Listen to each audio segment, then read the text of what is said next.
Chapter 193. Your Majesty, why do you care who I wear my clothes for? Because this kind of cloth is most suitable to be made into close-fitting clothes. Naturally, it can only be shown to me, Shang Junlin answered seriously. Shin Yu pinched his arm. Your Majesty, why don't you ask the clothing bureau to make it for you? You reminded me. When the time comes, I will ask the clothing bureau to make a set for me and you to wear it together. Your Majesty also wears red? Shin Yu raised his head and looked at Shang Junlin. He rarely saw Shang Junlin wearing any color other than black. In fact, Shang Junlin was very suitable for black. The man was tall and had a cold face. When he wore a black imperial robe, he had an oppressive aura. Shin Yu liked Shang Junlin very much. However, this didn't prevent him from wanting to see Shang Junlin wearing other colors. Different colors gave people different feelings. Shin Yu imagined Shang Junlin wearing a red robe. It would definitely bring a different sensory stimulation. You wants to see me wearing red? Shun Yu nodded. I allow it. Shun Yu was stunned for a moment. Then he realized that Shang Junlin was talking about wearing a red robe. Commoners all wear red when they get married. It's normal for you to like it.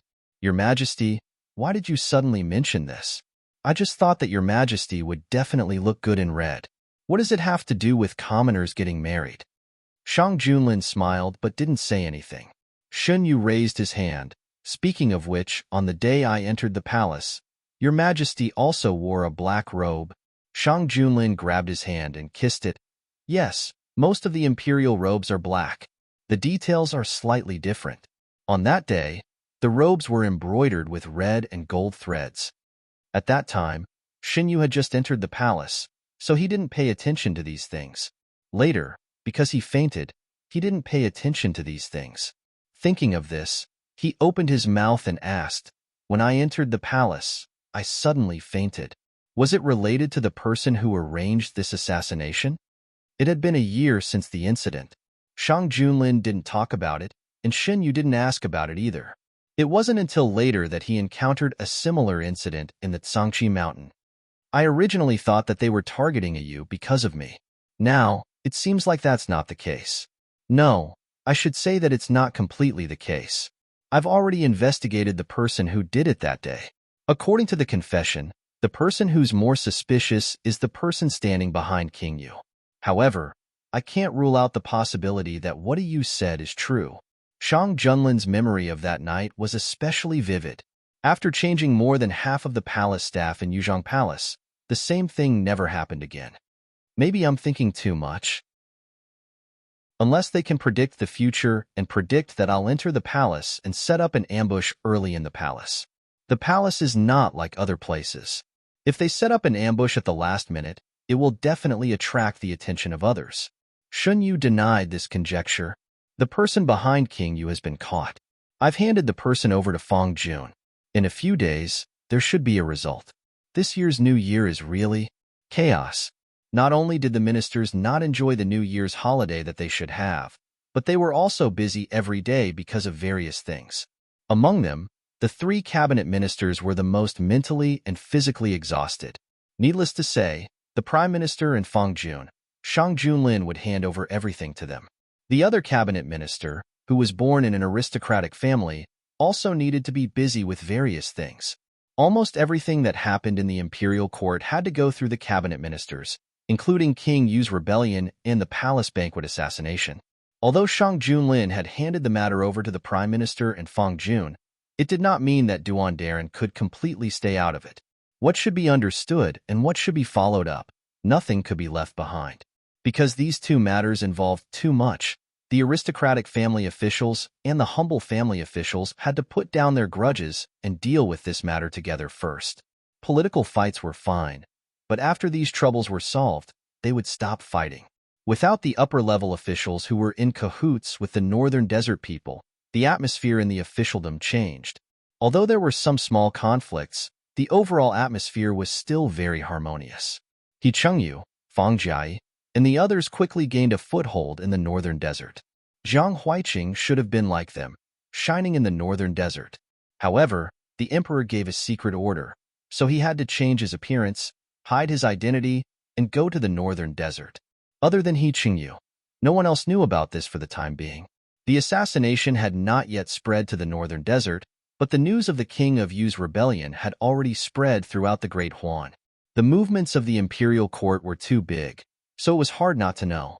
Especially after the King of Yu and the people behind him were arrested, the imperial court had no more misgivings. They issued orders everywhere to encircle and annihilate the remnants of the rebels. If they encountered them, they could be executed on the spot. There were also remnants of these people in the Subei army. He Qingyu had borrowed a small group of soldiers from the Subei army to begin a search in the territory of the Subei army. Under his and Jiang Huiqing's cooperation, they had successfully dealt with quite a few of the forces that the imperial court had ordered to exterminate. Sometimes, He Qingyu and Jiang Huiqing would work together with the Northern Desert Army. The Northern Desert officials were used to the two of them disappearing together and reappearing together a few days later. They thought that the two of them were trying to accumulate more merits, so the officials who were on good terms with the two of them often teased them. But no one knew that their true goal was to make Jiang Huiqing disappear from the public eye for a while. Jiang Huiqing hadn't been in the Northern Desert for long and hadn't done anything particularly eye-catching. Others might not have paid much attention to his sudden disappearance, but the officials who had come with him were different, especially those who had a certain degree of friendship with him. Jiang Huiqing's departure this time wasn't just a day or two. It was easy to cover up for a short period of time, but it was easy to raise suspicions if it took too long. Thus, they arranged a play where one person was seriously injured and one person substituted for the other. As usual, He Qingyu and Jiang Huiqing led the Northern Desert Army together. Less than 2 days later, He Qingyu appeared at the entrance of the yamen, carrying the bloody Jiang Huiqing. What's going on? The young official who had just been demoted didn't have time to think. He hurriedly called for people to come forward and help Jiang Huiqing out of He Qingyu's arms. Several people helped He Qingyu into the yamen. Quickly call a doctor.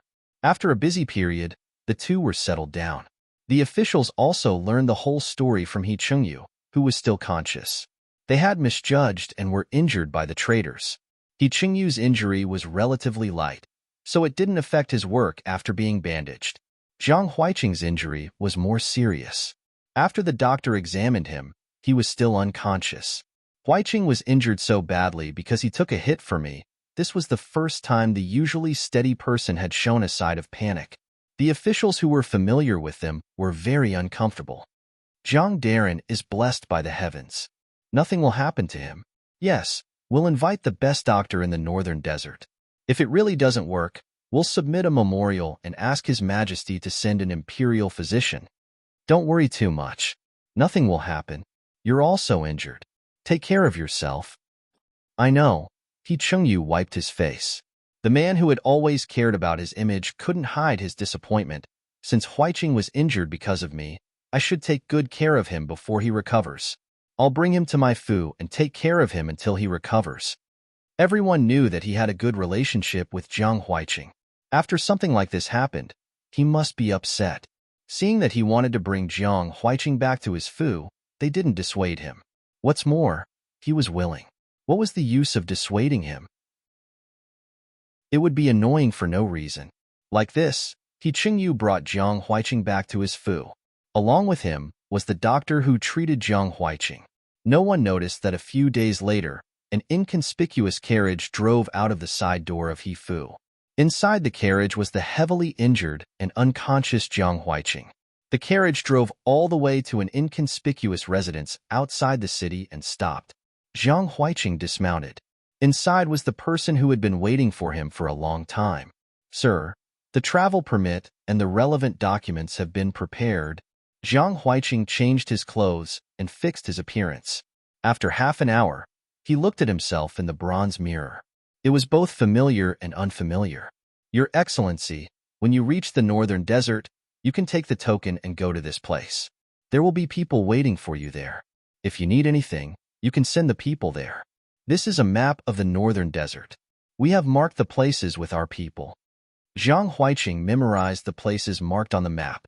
When he set off, he didn't bring it with him. Some things were safer to keep in mind than to bring it with you. The news of the Northern Desert was sent back to the capital through the hidden dragon guards. Xinyu also received news of the northern desert from Inghua. Who came up with this idea? First impressions are the strongest. Let others see that he was seriously injured. Then, in the name of recuperating, he lived in seclusion. This greatly reduced the possibility of suspicion. It was He Chengyu. He submitted a memorial to ask for forgiveness.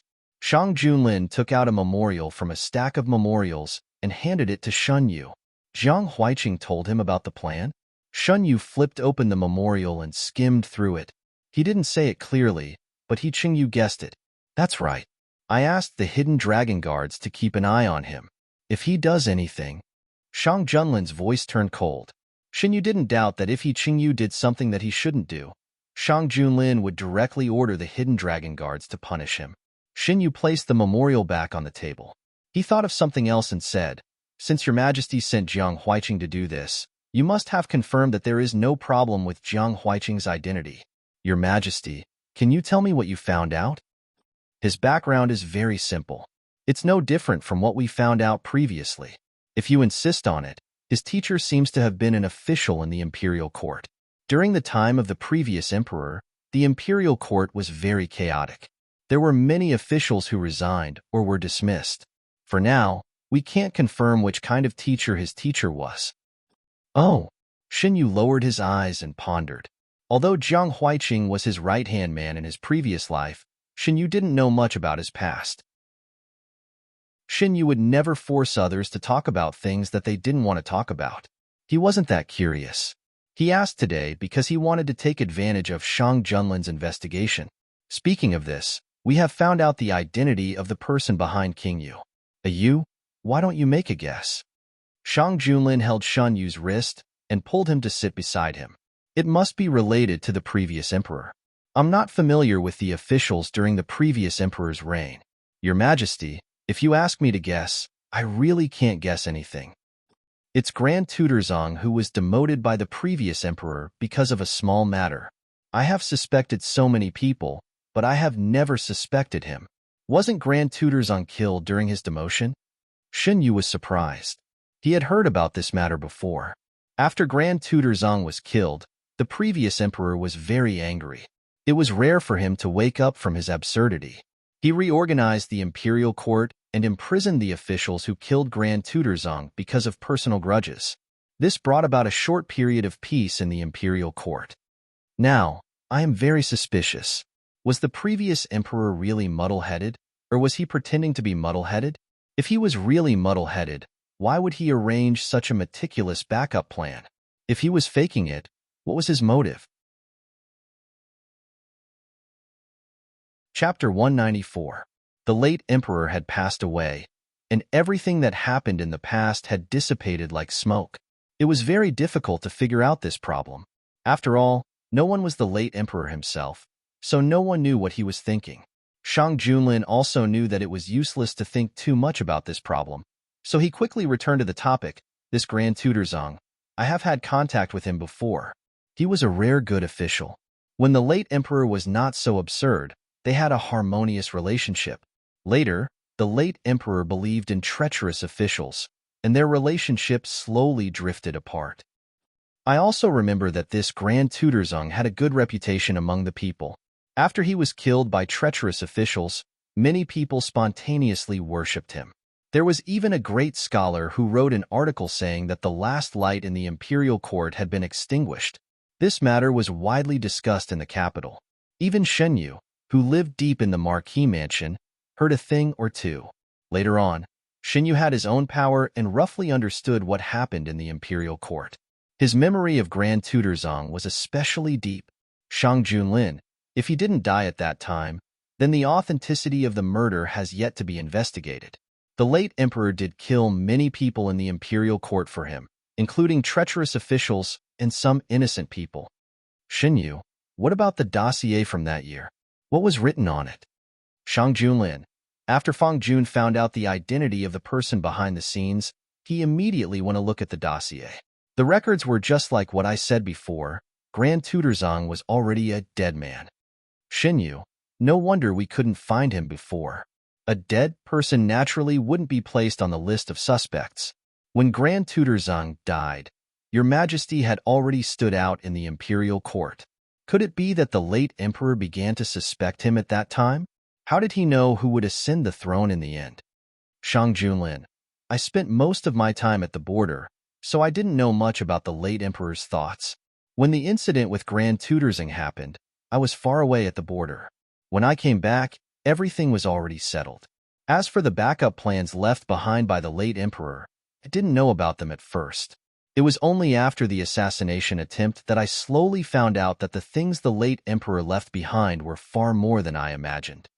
Shunyu, according to what you said, if he wanted to appoint the Prince of Yu as the new monarch, he could have given the position of crown prince to him in advance. But he didn't.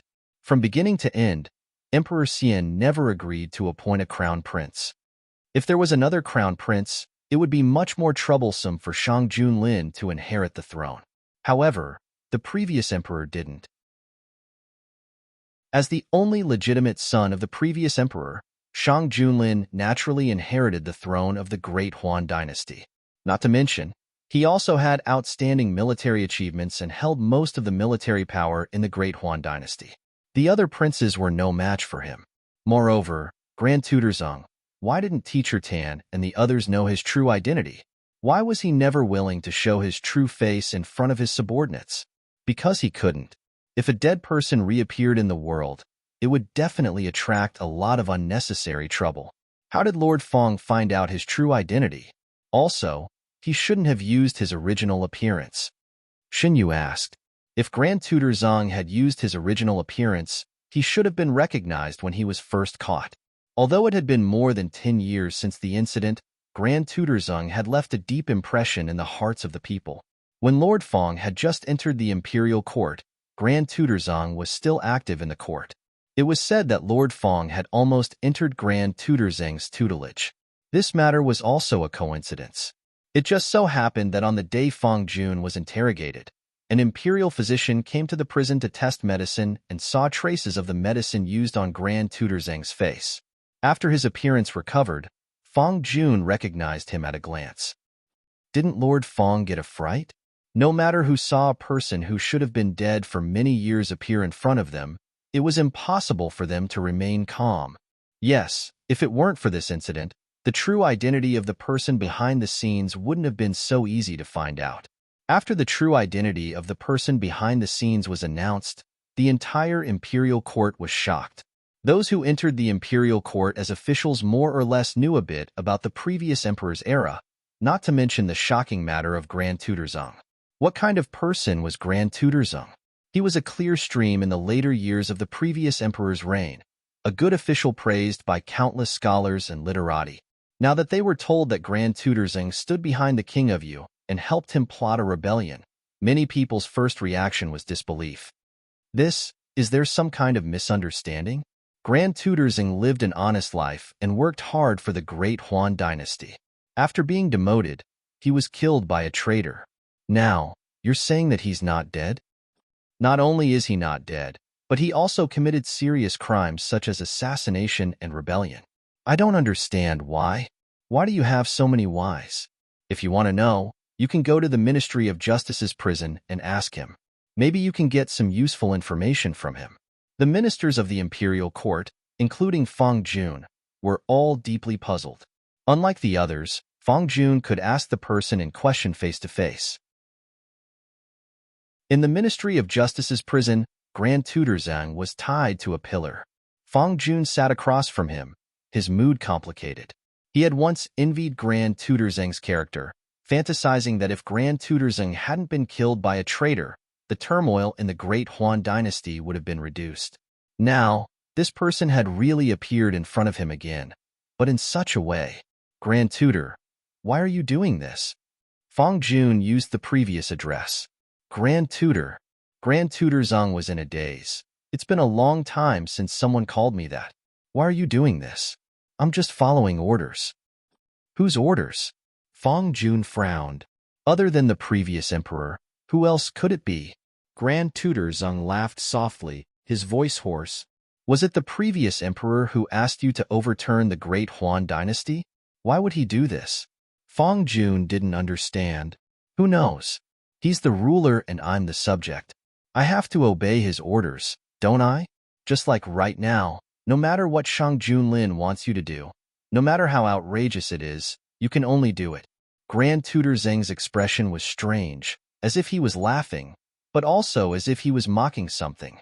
Fang Jun's expression turned serious. His Majesty is His Majesty. He wouldn't do anything to harm the great Huan dynasty.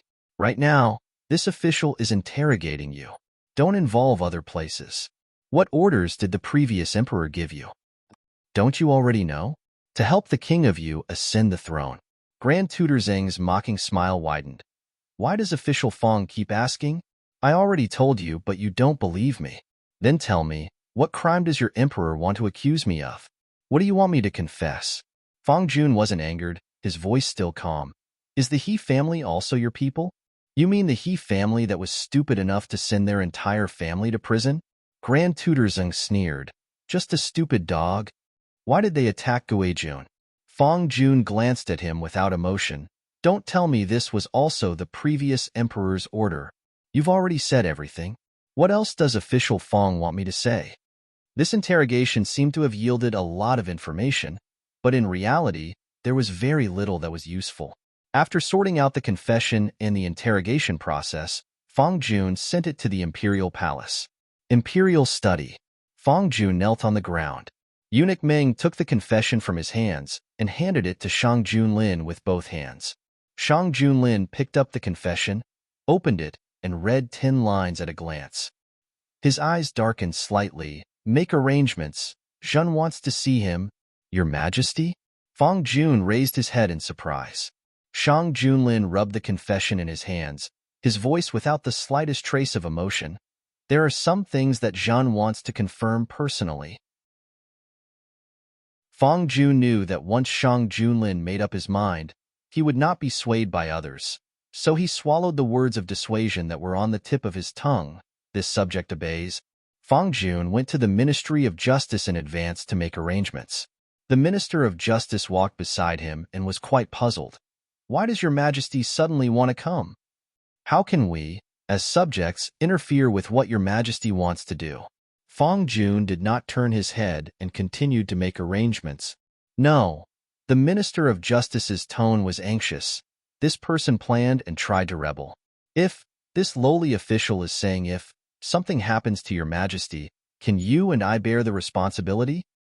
Therefore, we have to make arrangements in advance and nip all possible dangers in the bud. Don't you think that if His Majesty does not come, all the dangers can be nipped at the source?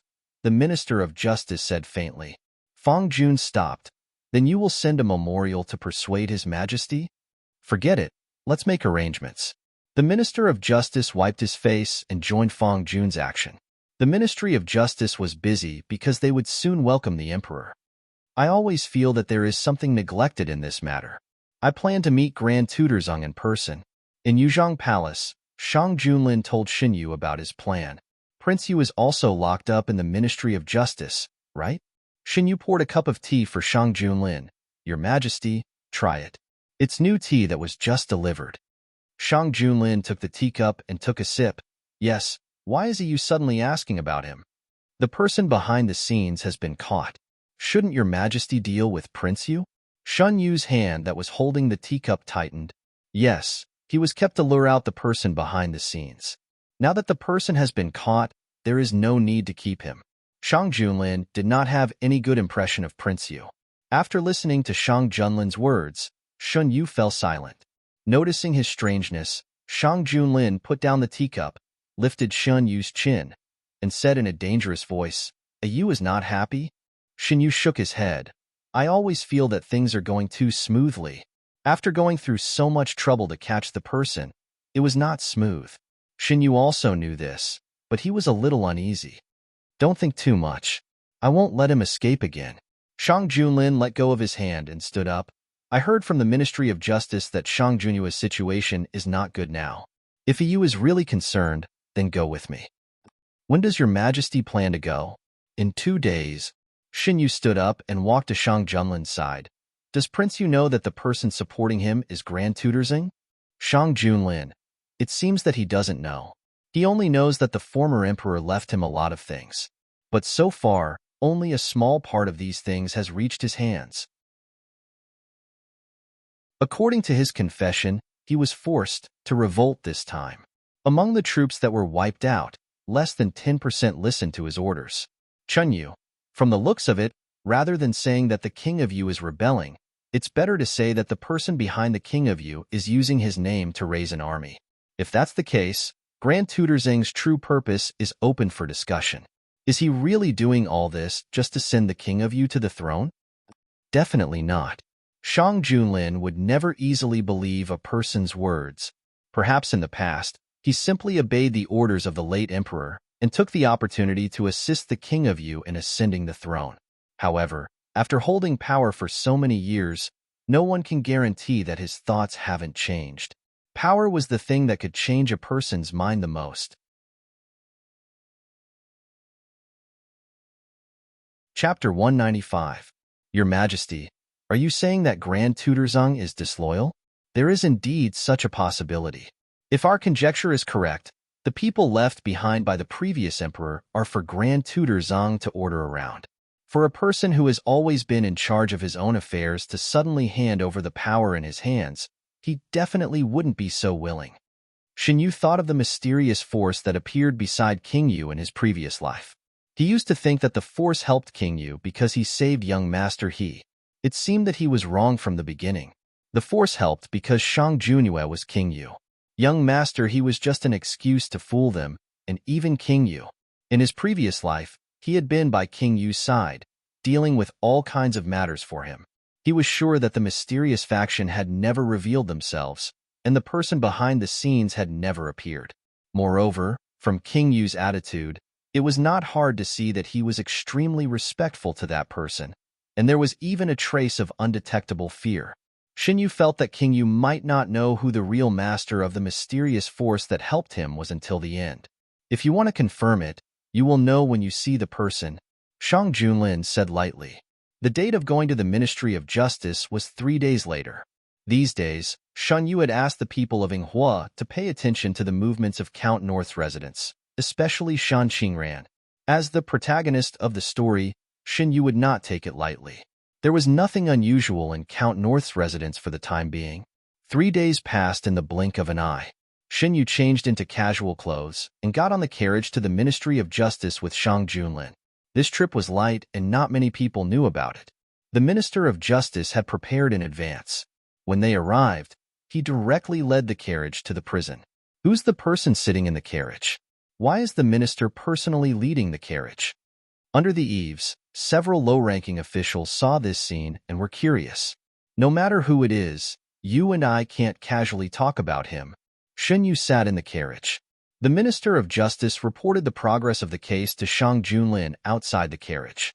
Shang Junlin held Shen Yu's hand and whispered in his ear, "Today, I will vent your anger for you." What? Shen Yu did not react for a while. Will you be afraid? Shang Junlin did not answer Shen Yu's question. Shen Yu was even more confused.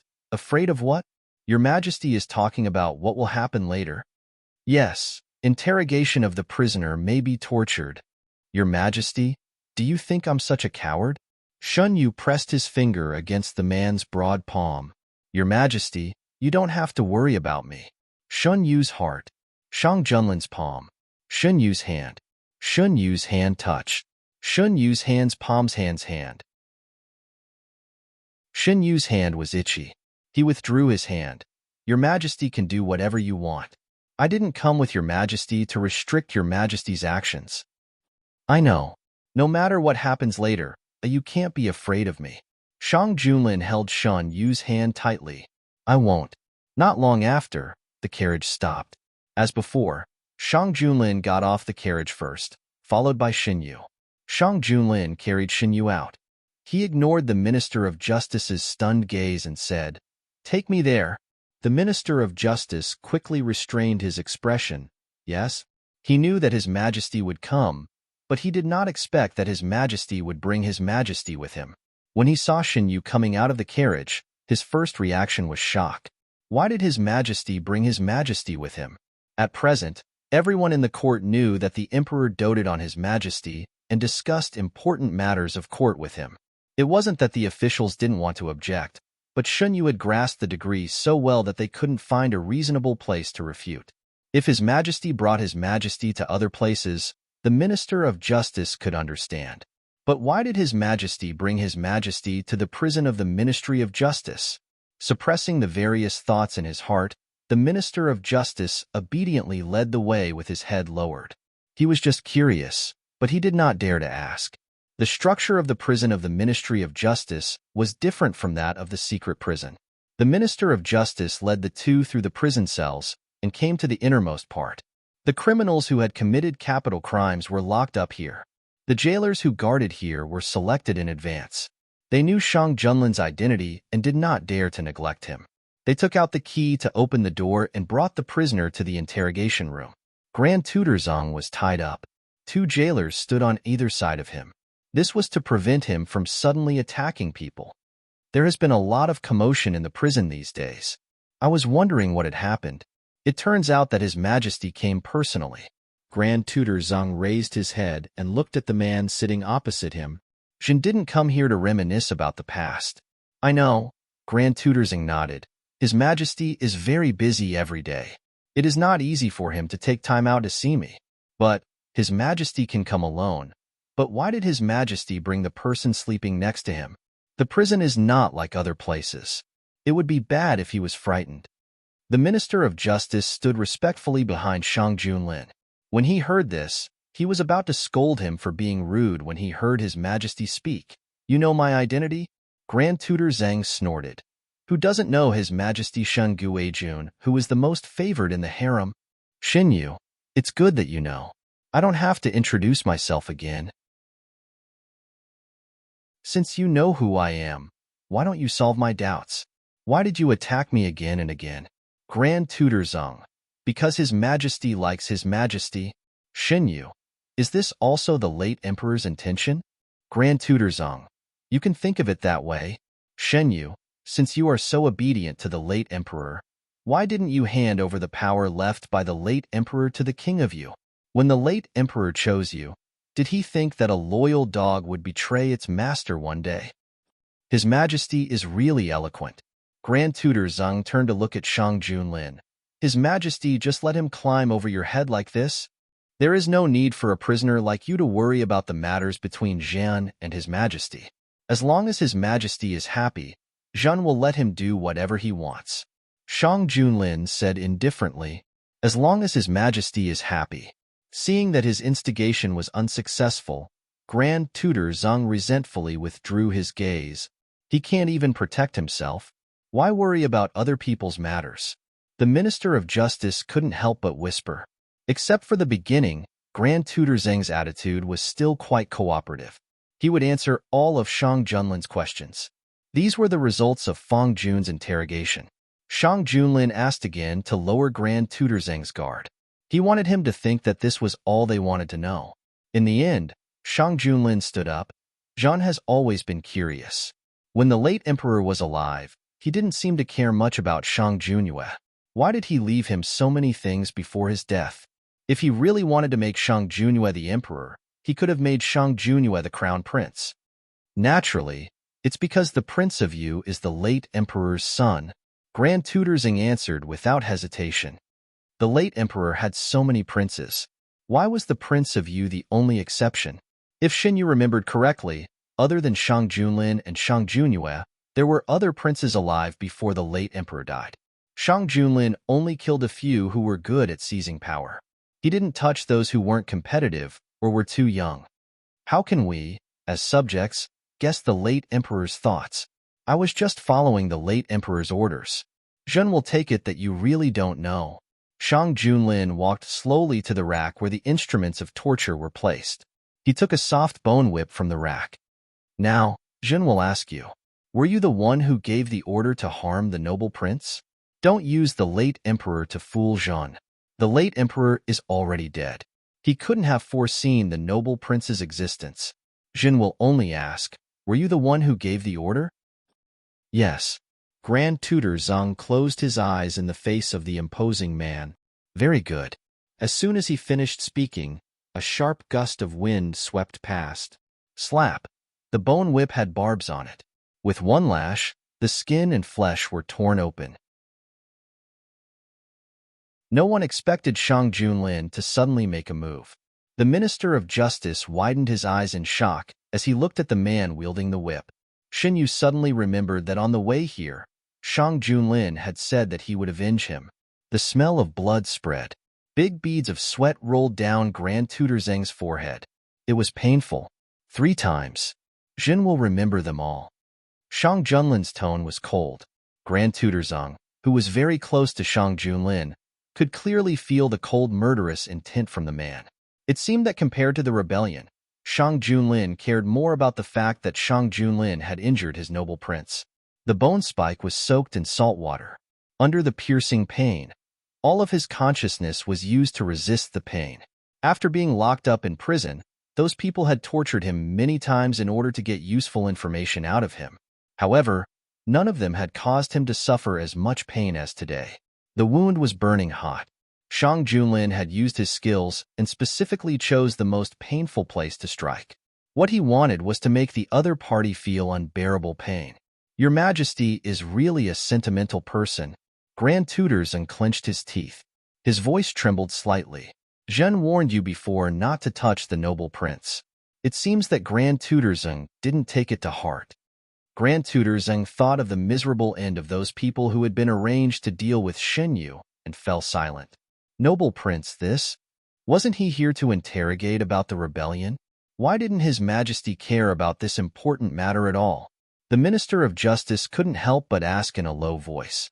Shen Yu was only shocked for a moment. When he heard the Minister of Justice's question, he got up and walked to Shang Junlin's side. He hooked his finger and said, "Your Majesty." Shang Junlin threw away the bone whip in disgust and held Shan Yu's hand. His fingers were slightly cold. Shang Junlin turned his head and looked at Shen Yu for a while.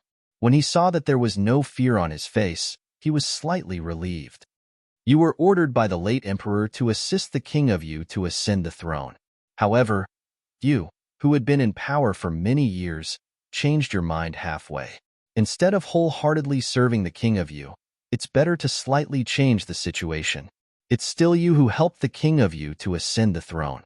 However, the one who can really make the decision is you, who controls the forces left behind by the late emperor. Shun Yu's indifferent voice smashed into Grand Tutor Zheng's chest.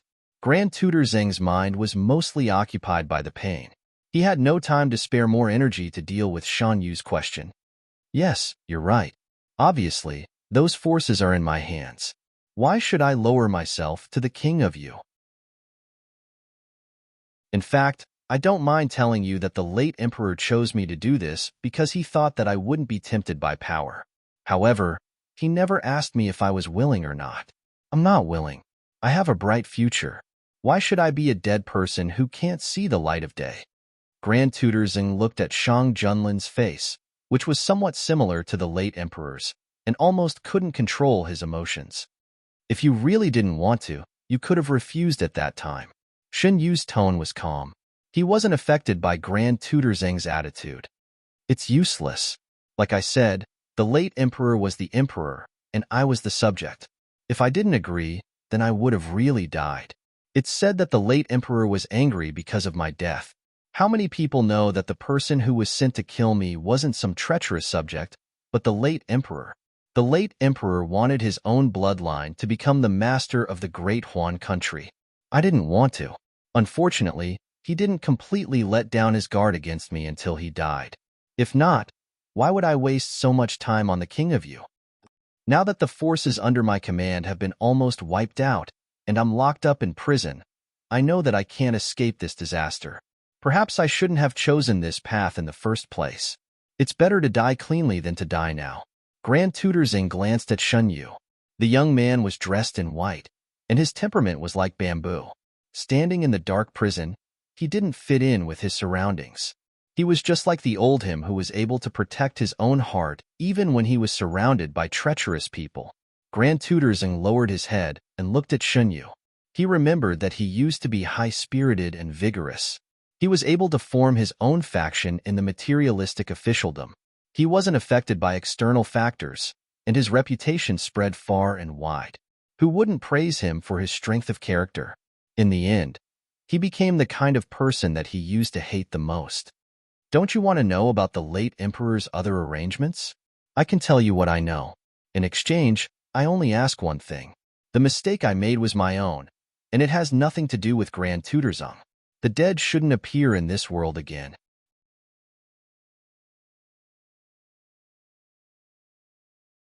Chapter 196.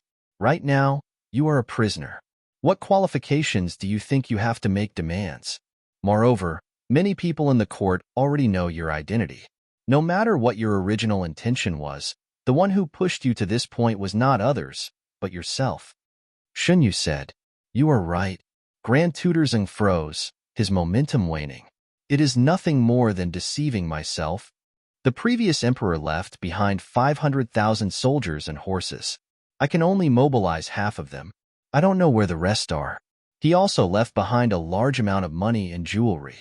I can only take 30% of it. Oh right, this batch of property includes a large number of armor left behind by the once invincible Lin family army. Grand Tutorzong explained a lot. Xinyu and Shang Junlin stayed in the prison for more than 2 hours before leaving. Sitting in the carriage back to the palace, Xinyu held a hand stove. "Your Majesty, how much of Grand Tutorzong's words are true and how much is false?" Xinyu didn't think that Grand Tutorzong would reveal all the truth because of one caning. If it was really that simple, Fong Darren wouldn't have asked for so long without any useful information. No matter how much of it is true and how much of it is false, Zhen will send people to verify it one by one. Although he said the arrangements left behind by the previous emperor, he didn't say where these undiscovered arrangements are. Only he knows if he really doesn't know, or if he deliberately doesn't say. Shunyu nodded. Let Fong Darren continue to interrogate him. Maybe he can find something. Xinyu originally wanted to take this opportunity to see the king of you, but he had been delayed at Grand Tutorzong's place for too long. The sky was almost dark. In addition, Shang Junlin didn't want him to see the king of you, so he didn't go. After returning to Yuzhong Palace, Eunuch Ming hurriedly ordered people to prepare hot water. Xinyu took a comfortable bath and changed into clean clothes. Shang Junlin also changed into light clothes. If he didn't need to go to court, he wouldn't wear a complicated ceremonial robe. Instead, he preferred simple casual clothes. A man in a black wide-sleeved robe sat on the edge of a soft couch. In front of him was a small table with a thick stack of memorials. The man's back was straight as he wrote his comments. He was very fast and placed the booklets to the side. After a few books, Eunuch Ming would take them down and place them on the table on the other side. It was very warm in the bedroom. Xinyu had just finished bathing and was wearing thin clothes. Hearing footsteps, Shang Junlin looked up. He put down his pen, picked up his cloak, and walked towards Xinyu. "Why are you wearing so little?" "I'm not cold." Xinyu raised his neck so that the man could tie the belt of his cloak for him. "Even if you're not cold, you can't wear such thin clothes." "Yes, Your Majesty." Shang Junlin nodded in satisfaction. Xinyu was hugged by the man and sat down on the soft couch. She happened to see the half-approved memorials on the small table. They were presented by the officials of Lin County. After a year of hard work, the flood control in Lin County was very effective. This year's spring flood was the best time to check the results. After getting a used prescription, the people I sent to Lin County to control the flood were treated as if they had found a treasure. This year, they followed the contents of the prescription. Last year, several small floods were passed without any mishaps. Shang Junlin stroked Shun Yu's long hair on her back. "It's good that it's effective." Shun Yu's eyes curved. The reason why he took out these things was because they could be of use to De Huan. In the face of a natural disaster, human strength would always be insignificant. However, not all natural disasters could only make people helpless. Some could be prevented in advance to minimize the losses as much as possible. After the beginning of spring, the imperial court fell into a new round of busyness. The reform of the new commercial law was proposed at this time. Unsurprisingly, there were many objections in the imperial court. Any reform would have to go through this. Xinyu accepted it well. Shang Junlin ignored the arguments in the imperial court for a few days and finally agreed to the reform proposed by the Minister of Revenue. "Your Majesty, you can't." Compared to the previous dynasty, De Huan already gives preferential treatment to merchants. We can't let them grow. The Minister of Revenue was dissatisfied. Have you carefully read the proposal I proposed? If you have carefully read it, you will never say such a thing. If you want to object, I welcome it. However, the reason for your objection must be substantial. Don't just think about it. The official did not carefully read the new commercial law proposed by the Minister of Revenue. He was speechless by the Minister of Revenue's words. Well, this matter will be handed over to the Minister of Revenue. Is there anything else to report? Shang Junlin's attitude was very clear.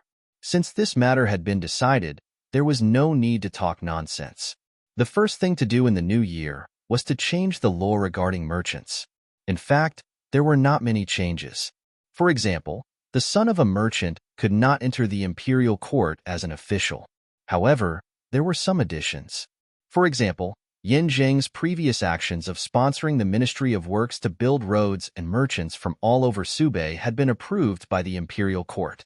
The imperial court would give them preferential treatment based on their contributions. After an entire winter, the stone tablet engraved with the contributions of the donors was carved. In the future, it would be placed in the most conspicuous place in the capital. It would be protected by a fence so that the common people could go and see it. The People's newspaper did a special report on this matter, including the change of the commercial law. The common people did not pay much attention to the latter. Their attention was focused on the former matter. The People's newspaper said that the stone tablet has been engraved. It will be displayed on the auspicious day chosen by the imperial astronomer. I saw it too. There are only 10 days left. I must go and see it then. I donated a lot of things. Thinking that my name will be engraved by the imperial court, I am so excited. Yes, we are just common people. Who would have thought that there would be a day like this? For a time, the common people's hot topic changed to the stone tablet that was about to be completed. They followed the disaster in Subei. Seeing that Subei, which they had contributed money and effort to, become better and better after the disaster, everyone felt satisfied. Who didn't want to be rewarded for their efforts? Although the reward wasn't anything substantial, it could give people a great sense of satisfaction. All right, today is the day that the Jing, a newspaper, is published. Are you going to buy it? Of course, this newspaper is cheap. It even has a special section for literacy. Not to mention, I can barely understand some of it now. Me too. If you buy 10 copies of the newspaper, you can get a free literacy book. Including the one I buy tomorrow, I can get a book. My son is about to learn literacy. It will be useful. I never thought that I'd be literate one day. Maybe in the future, His Majesty will hold a big literacy program and every family will be literate. In the past, the common people didn't think much about literacy. Since the publication of the newspaper, they gradually felt the disadvantages of being illiterate. Now that there was a way to become literate and the price was not expensive, the common people who had some extra money were happy to learn. The Jing, a newspaper that the common people talked about, was a newspaper jointly published by Shan Yu's bookstore and the imperial court. It was cheap and published once every 10 days. Later, after discussion between Shan Yu and Shang Junlin, they opened a special section in the newspaper. It was not big, but it would put some basic words for the purchasers to learn. The aristocratic ministers were busy with various things in the imperial court and didn't notice the changes in the common people. When they found out, the foundation had already been laid. Even if they were dissatisfied, they couldn't do anything. King Yu was dreaming again. He knew that he was dreaming because the development in the dream was completely different from reality. In the dream, all his plans were carried out smoothly. Under his plan, Shang Junlin's reputation was getting worse and worse. The most important thing was that Shan Yu didn't enter the palace. The one who entered the palace was Shan Qingran, the son of a concubine of Count Jinbei. From the beginning to the end, no one in the palace was conferred the title of nobility. In this dream, the person that Xin Yu fell in love with was him. The camp that he chose was also him. Xin Yu went back to his fief with him and took care of everything for him. Under the tyrannical rule of Shang Junlin, a steady stream of people came to seek refuge with him. They brought a lot of money and soldiers. In the dream, it was as if he had the help of God. Everything went smoothly. He saw Shang Junlin lose little by little. The imperial court's prestige collapsed, and his own power grew stronger and stronger. Time passed quickly in the dream. He saw a major flood in a neighboring county. He stepped forward bravely at the critical moment. He saw a plague break out in the south. He led people to get rid of the plague. The people gradually shifted to him. The northern bandits rebelled. Shang Junlin led troops to battle. He died in the last battle. Since then, the world was in chaos. He ascended the throne with the support of the people. Then he woke up from the dream. The night before his ascension, he was woken up by the jailer. For the next few days, he repeatedly had the same dream. Without exception, he woke up on the night before his ascension. At first, the dream was vague. Later, it became more and more real. It was so real that he couldn't help but wonder if things would develop like in his dream if Shen Yu didn't enter the palace. The jailer who was guarding King Yu realized that King Yu had started to speak nonsense. It was all disgraceful words. He did not dare to hide it and reported this matter. King Yu went crazy. People who don't know will think that we are abusing him. Shang Junlin listened to the report and sneered. Shen Yu sat on the side and fiddled with a chess record. The chess record was found in the Imperial Library. Seeing that Shen Yu was interested, Shang Junlin gave it to him. What did he do? Shen Yu put down the chess record and asked. Replying to Your Highness, the prisoner has been talking nonsense in the prison. He said. The Minister of Justice glanced at Shang Junlin and bravely continued, that he is about to ascend the throne? Your Majesty, please forgive me. This subject is just repeating. We didn't do anything. Why are you so afraid? Shang Junlin was displeased. The Minister of Justice thought, you didn't do anything, but with the cold air around you, I would believe you if you said that you were going to drag me out and behead me. Tell me the details. Yes. Some time ago, King Yu's behavior was not quite right. The jailer didn't take it seriously. In recent days, the jailer found that he often talked nonsense. Something about the flood in Lin County, the plague in the south, the rebellion of the northern bandits. Finally, he said that he was the one who ended everything and that he should be the destined ruler of Dahuan. Shen Yu didn't take it seriously at first. The more he listened, the more he felt that something was wrong. A single incident could be a coincidence. What if everything was related to the previous life? His heart sank unconsciously. Was King Yu talking about the previous life? Was he also reborn? Your Highness, do you know why King Yu said such things? Shen Yu's hands slowly clenched by his side. It was because he was dreaming. I have confirmed that what King Yu said was in his dream. He seems to be unable to distinguish between dreams and reality. The Minister of Justice said, did he dream of the previous life? Shen Yu fell silent. According to the Minister of Justice, he didn't seem to dream of the previous life. Otherwise, he wouldn't be immersed in the dream and not wake up. Should he tell him to turn the dream into a nightmare?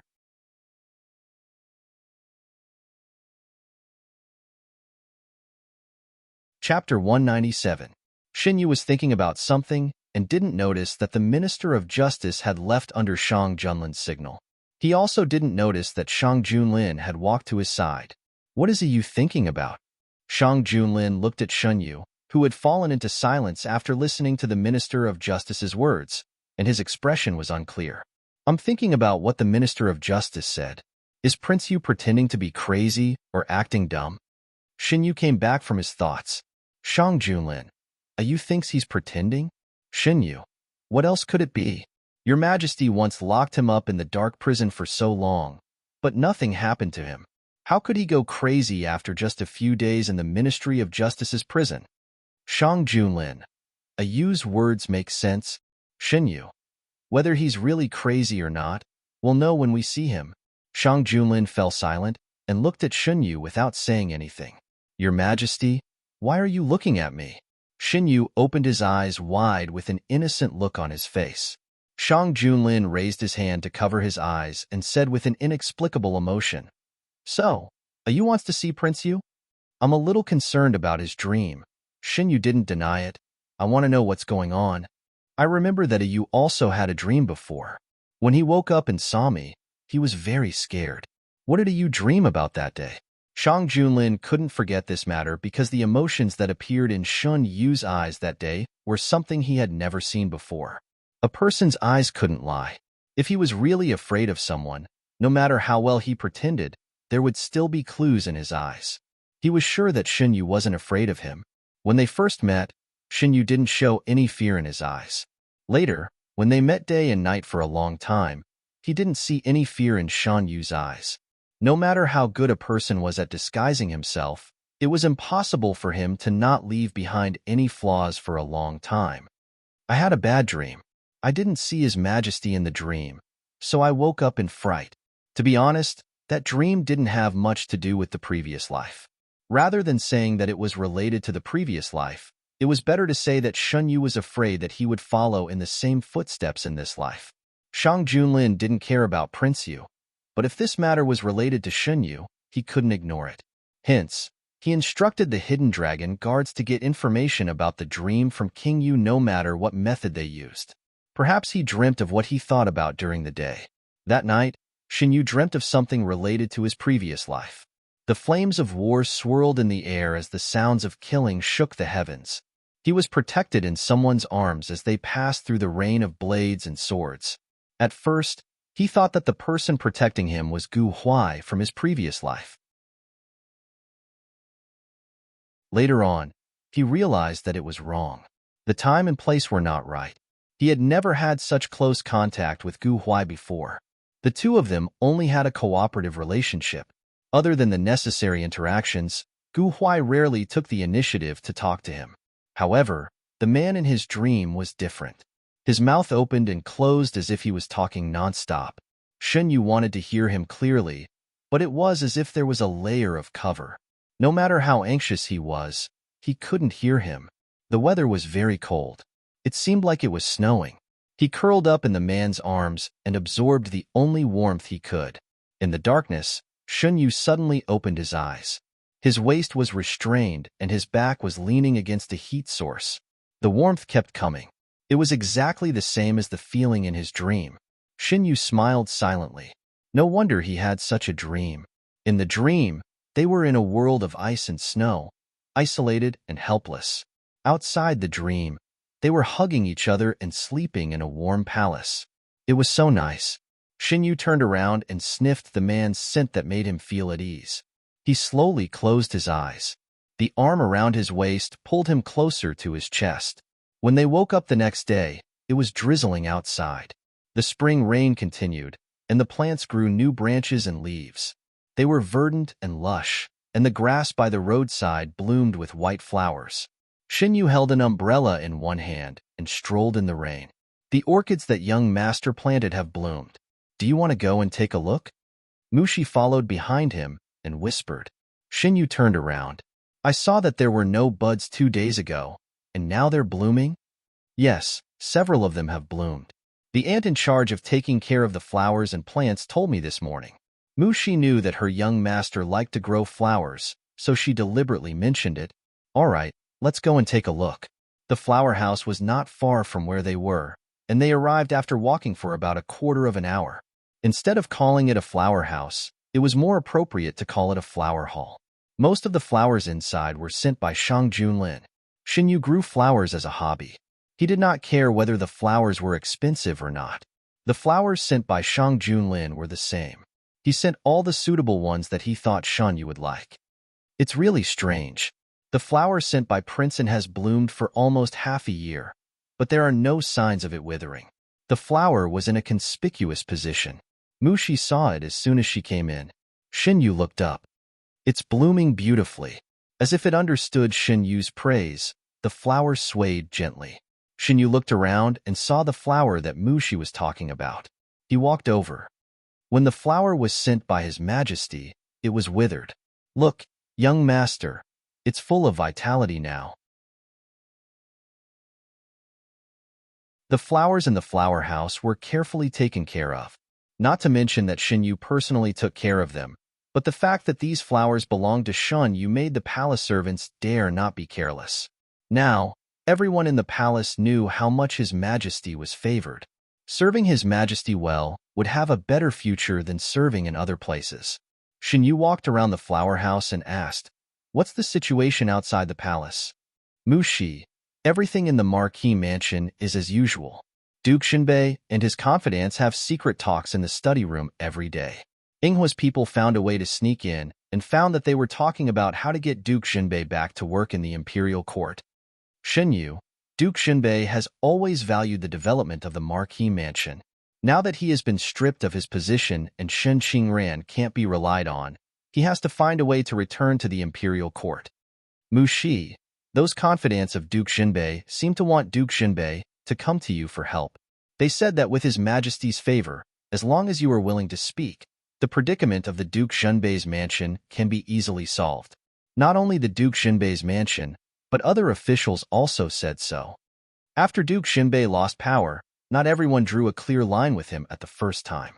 Some people thought that no matter what, Duke Xinbei was Shun Yu's biological father. Shin Yu couldn't leave him alone. What's more, if His Majesty really thought about His Majesty, he wouldn't let the Duke Xinbei's mansion decline like this. So in the beginning, several aristocratic families who wanted to marry Duke Xinbei's mansion didn't give up the idea because of this matter. It was only after Shun Yu passed down the news that these families stopped. Shin Yu, they are indeed right. His Majesty originally wanted to vent his anger. After this anger is vented, won't he restore Duke Xinbei's position? Then, young master, will Duke Xinbei's position really be restored? Mu Shi didn't want Duke Xinbei to enjoy the convenience brought by His Majesty at all. I can't control the affairs of the imperial court. Whether Duke Xinbei can be restored to his original position or not, only His Majesty knows. Speaking of this matter, Shen Yu was also very curious about how Shang Junlin would deal with it. If it was a big mistake, Duke Xinbei didn't commit much. The matter of adoption was only mentioned verbally but not implemented. Of course, Shen Yu wouldn't give him a chance to implement it. How is concubine Ru? Shen Yu felt that he hadn't heard any news about this person for a long time. She lives in seclusion. It seems that she is completely disappointed with Duke Xinbei. Why do you suddenly ask about her? Mu Shi was puzzled. If I remember correctly, when concubine Ru came to the Duke Xinbei's mansion, my mother was still there. Asking Hua to go there and see if she can find out something about my mother. Yes. At the beginning of his rebirth, Shun Yu just wanted to know the identity of the woman who gave birth to him. With the development of various things, he found that there were many secrets behind this matter. About the assassination when he was young, the framing at the New Year's banquet. If he didn't investigate clearly, no one knew what would happen one day in the future. Shin Yu didn't like to be in a passive state. Knowing that someone wanted to kill him and hurt Shang Junlin, he couldn't be indifferent. In any case, he had to find out the truth of the matter and find out the person who wanted to kill him. There was also Zhu Wang. He had to think of a way to pry open his mouth. Shun Yu had a group of hidden dragon guards. It was given to him by Shang Junlin. He didn't hide the matter of investigating Zhu Wang from Shang Junlin, so he didn't use the power of Yinghua. Instead, he let the hidden dragon guards handle it. He knew that after he gave the order, Shang Junlin would know about it. So, he took the initiative to mention this matter to Shang Junlin. Your Majesty, I want to investigate Zhu Wang's past. Maybe I can find some useful clues. They had too few clues. Shin Yu knew that it would be difficult to investigate this matter. However, if he didn't find out the truth, he and Shang Junlin could only be in a passive state. This was something that he couldn't tolerate. You, just do whatever you want to do. You don't have to inform me. I gave you the hidden dragon guards. You have the right to order them around. I want to ask for your Majesty's help. I want to investigate all of Zhu Wang's past. However, it might not be easy to do so. Zhu Wang was locked up in the secret prison. For a long time, no one cared about him. The endless loneliness was the most torturous. He didn't talk to anyone for a long time. This made him want to talk to anyone he saw. Even if he was interrogated, he was willing to do so. After Shang Junlin heard about the Dream Realm from the hidden dragon guards, he was silent for a long time. For some reason, he didn't tell Shin Yu immediately. Shin Yu was still concerned about King Yu's Dream Realm. He told Shang Junlin that he wanted to meet King Yu. He's about to die. Does you want to meet him? Shang Junlin caressed Shan Yu's face. His eyes were dark and gloomy. Has the Ministry of Justice decided on the time of his execution? Shun Yu was stunned. In the end, Shang Junlin brought Shin Yu to the Ministry of Justice's prison. Shang Junlin's behavior was a little abnormal. Shin Yu thought that he was jealous of King Yu. He didn't think too much about it. He wanted to know what happened to King Yu as soon as possible. King Yu was getting more and more confused. When he saw Shin Yu and Shang Junlin, the first thing he said was, "Aren't you dead?" It was hard not to suspect that he did it on purpose.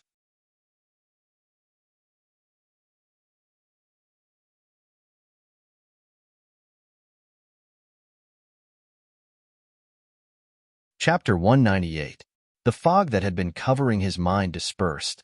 King Yu finally remembered the last part of his dream. On the eve of his ascension to the throne, he was stabbed in the heart at the place closest to the throne. Until his death, he didn't really sit on the throne. At that time, Shin Yu also said the same thing. Now, the same words awakened the truth that he didn't want to face. It turned out that he didn't wake up at the most critical time in the dream, but he didn't want to believe the final result. Subconsciously, he chose to forget this memory. Shin Yu looked at King Yu's frightened appearance with satisfaction. He stood up straight and turned around without mercy. The hem of his cloak was grabbed and his movement was hindered. Shin Yu stopped, but he didn't look back. He heard King Yu's hoarse voice behind him. "How do you know? Those things are real, aren't they?" "So what if they are real? So what if they are fake?" "The result is the same." Shin Yu's voice was calm. His purpose of coming here had been achieved. He was now sure that King Yu was only dreaming about his previous life, and not like him, he was reborn. He was too familiar with the King Yu of his previous life. The one sitting at his feet now was not the same person. "You betrayed me twice, Shun Yu." "Why?" King Yu clenched the hem of his cloak tightly. He didn't want to let go. He wanted to know the answer. In his previous life, they had a good relationship. Shin Yu also devoted his heart to him. Why was it that in the end, it was Shun Yu who destroyed everything he had? King Yu couldn't understand. In his previous life, Shang Junlin didn't exist. Shun Yu didn't enter the palace. He didn't even have any relationship with this person. Why did he fail in the end? He was only one step away. Shang Junlin stood not far from the two of them and heard their conversation clearly. The aura around him became extremely cold. The Minister of Justice, who was standing behind him, felt his heart in his throat. Did he hear some secret that he shouldn't know? Shang Junlin knew that Shun Yu had a lot of secrets. For example, he was obviously not valued by Count Jinbei. So why did he know so much that he shouldn't know? He didn't delve into it because he knew that Shin Yu didn't want to talk about it. She was willing to show her differences in front of him, which showed her trust in him. Didn't Shang Junlin want to know Shan Yu's secret? No, he wanted to know more than anyone else. But he was willing to wait for the day when Shun Yu was willing to take the initiative to tell him. Shang Junlin had always thought that he could ignore it. He had always been the most patient hunter, but at this moment, he realized that he could not do it.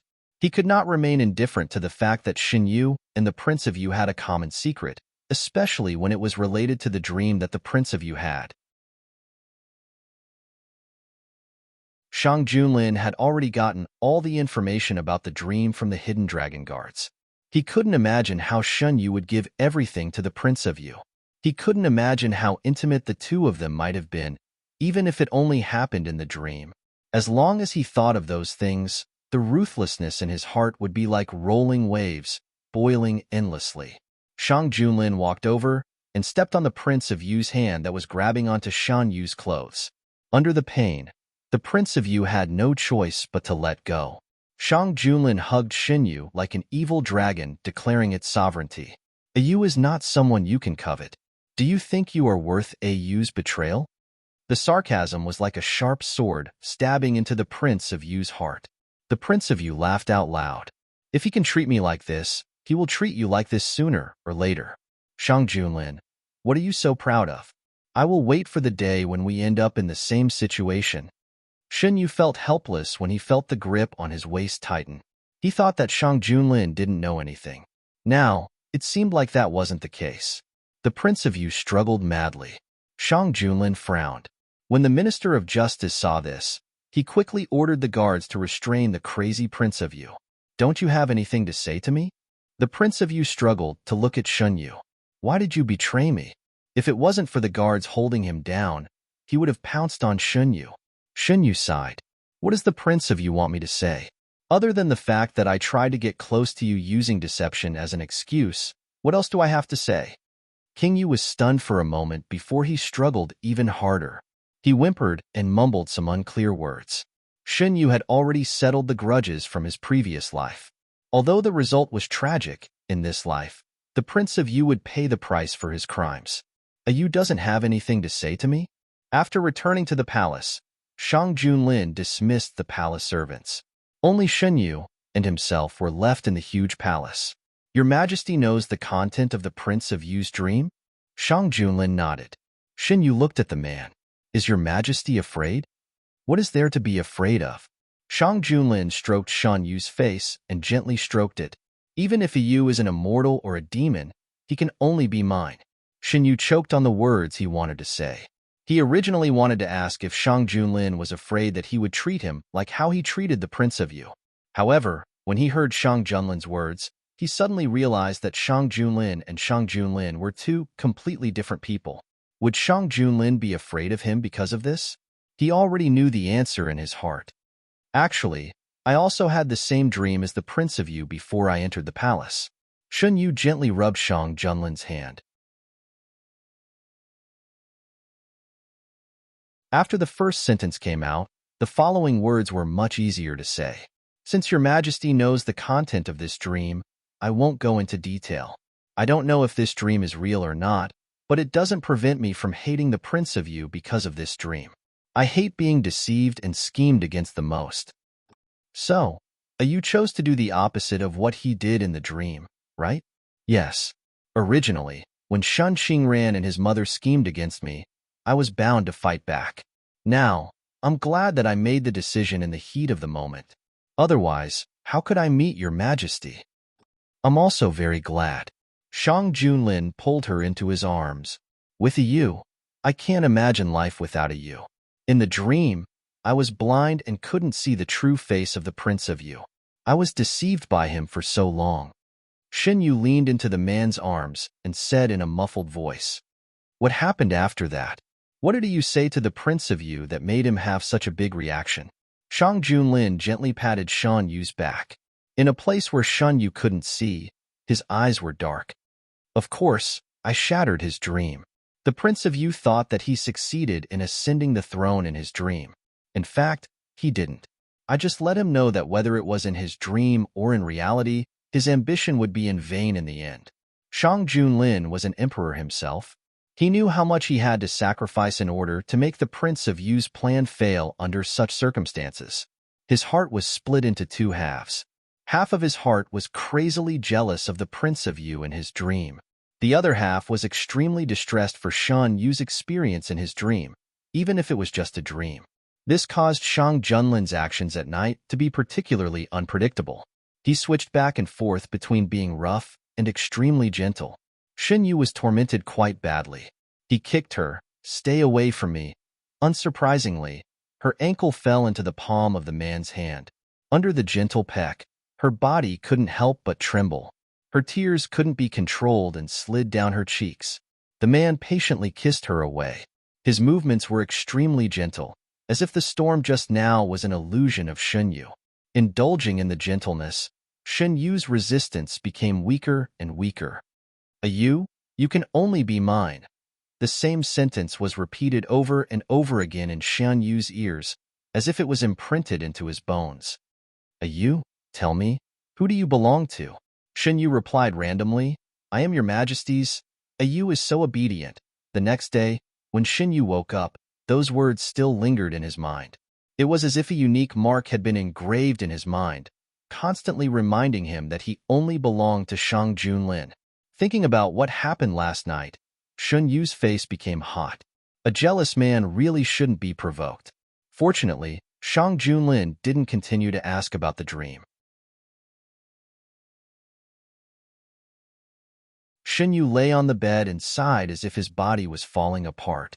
At first, he considered whether or not he should take this opportunity to tell Shang Junlin about his rebirth. After hesitating for a while, he didn't say anything.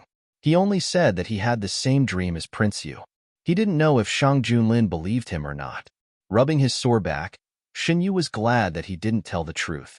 It was just a dream, but it made the man have such a big reaction. If he told him that it really happened, he would most likely die in bed. 2 days later, Shen Yu could barely get out of bed and walk normally. It was also the day to set the tombstone outside the palace. Shang Junlin agreed to take him to see it. The time to set the tombstone was calculated in advance by the imperial astronomer. In order to not miss it, Shen Yu deliberately got up early in the morning. Shang Junlin stood behind him and helped him tie up his hair. "You? Why are you so enthusiastic?" There was a trace of undetectable grievance in his tone. Shen Yu pretended that he didn't hear it and focused on choosing the clothes to wear later. The location was at East Street. Early in the morning, the people who got the news in advance put down their work and came to watch. High officials, noble people, rich people, and ordinary people came from all walks of life. Some small vendors who saw business opportunities moved their stalls here to do business. Because there were so many people, business was very good. Because the number of people who came to watch far exceeded expectations, the imperial government had to borrow people from the imperial guards to maintain order. The carriage reached the corner and couldn't move forward anymore. The imperial guards in charge of maintaining order knew the identity of the person sitting in the carriage and didn't dare to neglect. They took a detour to the center of the street. Who was in the carriage? Didn't they say that the carriage is not allowed to pass? It must be a noble person. There are several officials who came today. I heard that the Minister of Works, the Minister of Revenue, Minister Fong, and other officials are all here. After the carriage drove for a distance, it stopped. Shen Yu and Shang Junlin got off the carriage and went up to the attic under the guidance of the imperial guards. This was a place specially prepared for the rich and powerful. They couldn't squeeze with the ordinary people when the officials came. If something happened, no one could bear the responsibility. Shang Junlin had the status of De Huan. Naturally, he chose the best place. Shen Yu and Shang Junlin entered the inner room. Through the window, they could see the situation outside clearly. There are so many people. Shen Yu sighed. In the center of the crowd, there was a huge tombstone covered with a red cloth. When the auspicious time came, the officials of the Ministry of Rites would lift the red cloth. The servants brought tea and all kinds of snacks. Shen Yu picked up one and tasted it while looking down. Your Majesty, look, what is happening over there? Shang Junlin looked in the direction Shen Yu pointed. He saw several imperial guards below them surrounding a husband and wife who were about 40 years old. He didn't know what they were talking about. Isn't this person the woman in the house we went to take shelter from the rain last time? Shen Yu recognized the woman.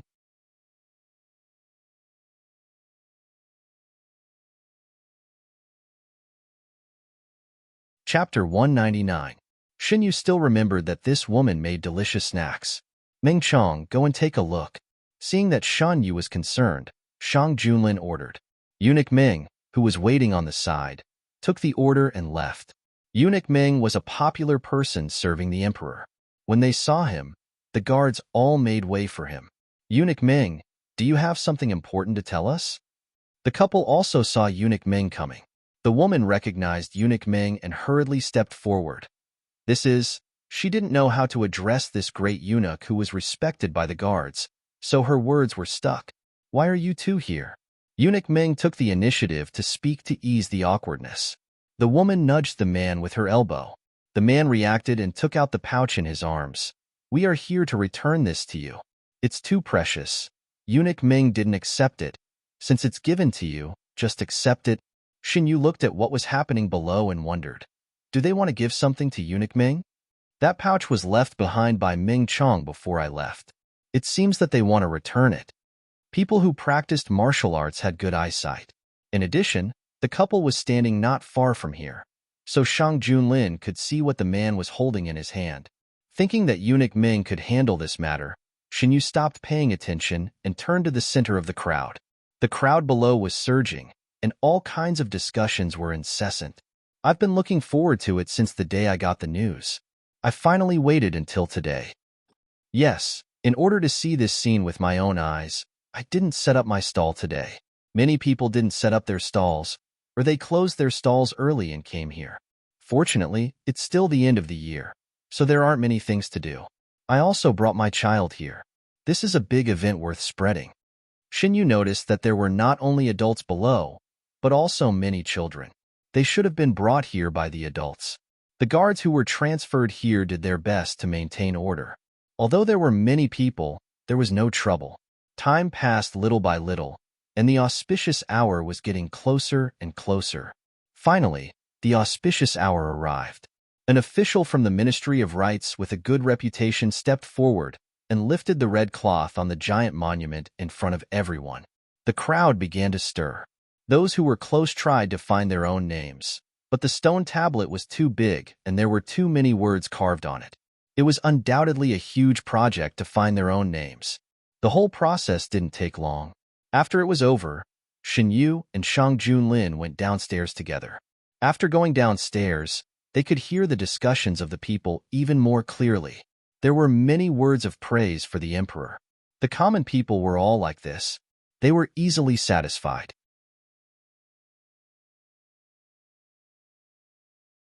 As long as they could live a stable life, they would feel that their days were better than the last. They would be grateful to those in power. Under the influence of Xinyu, Shang Junlin changed his previous style.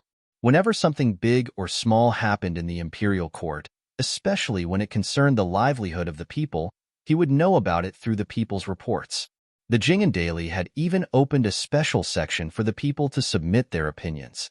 The officials of various places in the Great Huan dynasty had also prepared suggestion boxes. If the people had any ideas, they could go up to the sky and listen. In the past, when people talked about Shang Junlin, most of their words were words that they did not understand. Now, when they talked about him, they were basically praising him. Xinyu was very satisfied with this change. The couple saw Xinyu and Shang Junlin coming downstairs from the crowd. The two had an extraordinary bearing. The woman recognized their backs.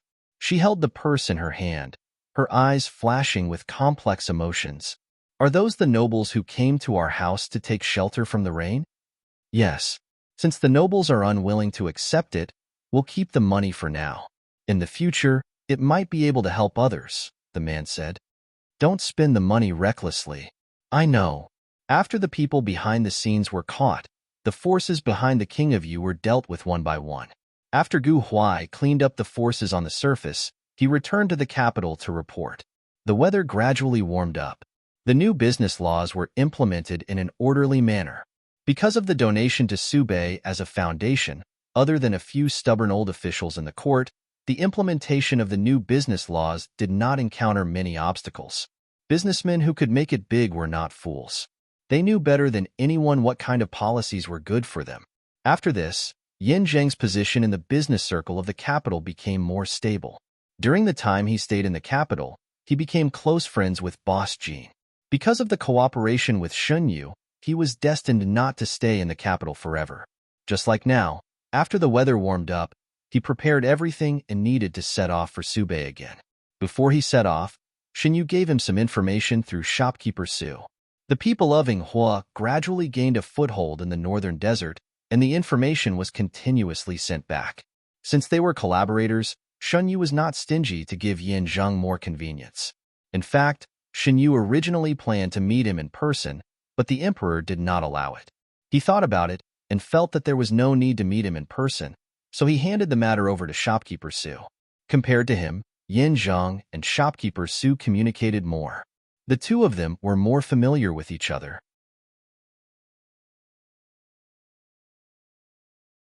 When he came to the box, Yin Zheng saw that shopkeeper Su was alone. He could not hide his disappointment, but he did not show it on his face. He warmly greeted shopkeeper Su. Shopkeeper Su pretended that he did not notice. In his line of work, he was used to seeing men and women.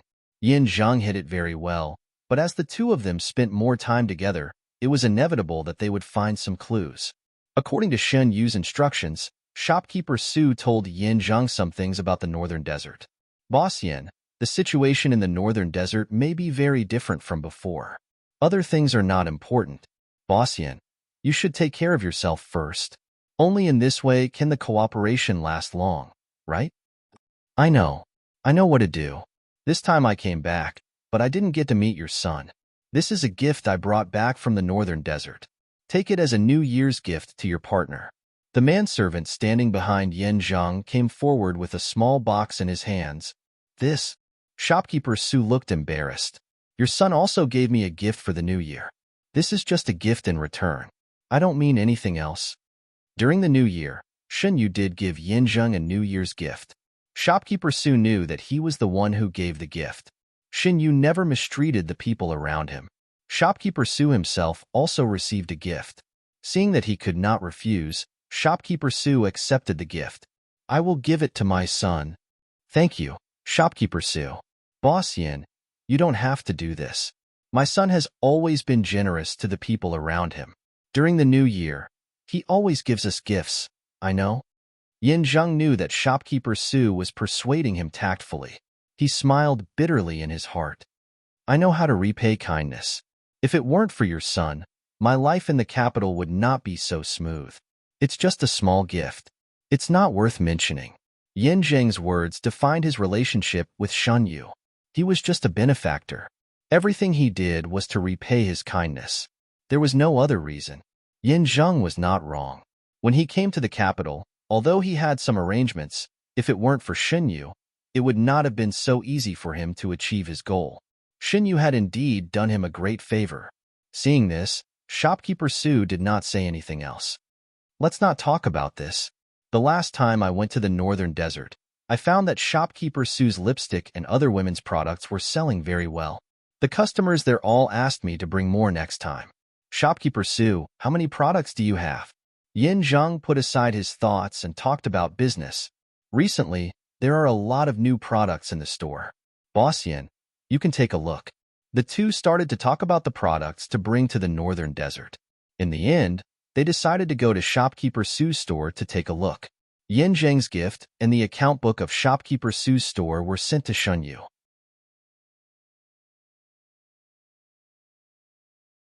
Mushi came over with the account book. Shen Yu saw the extra wooden box on top of the account book at a glance. What's this? Mushi took the box and said, Shopkeeper Su said that this is Boss Yan's gift to you in return. Do you want to open it and take a look? Shen Yu faintly felt a little pain in his waist. He waved his hand and said, just put it in the warehouse. Hearing this, Mushi put the wooden box aside and took out the account book and put it in front of Shen Yu. This is the account book of Shopkeeper Su's store last month. Please take a look. Shen Yu was happy to delegate power to his subordinates, but he still had to do things that needed to be done. For example, he had to check the account book every month. Trust was one thing, but he still had to do what needed to be done.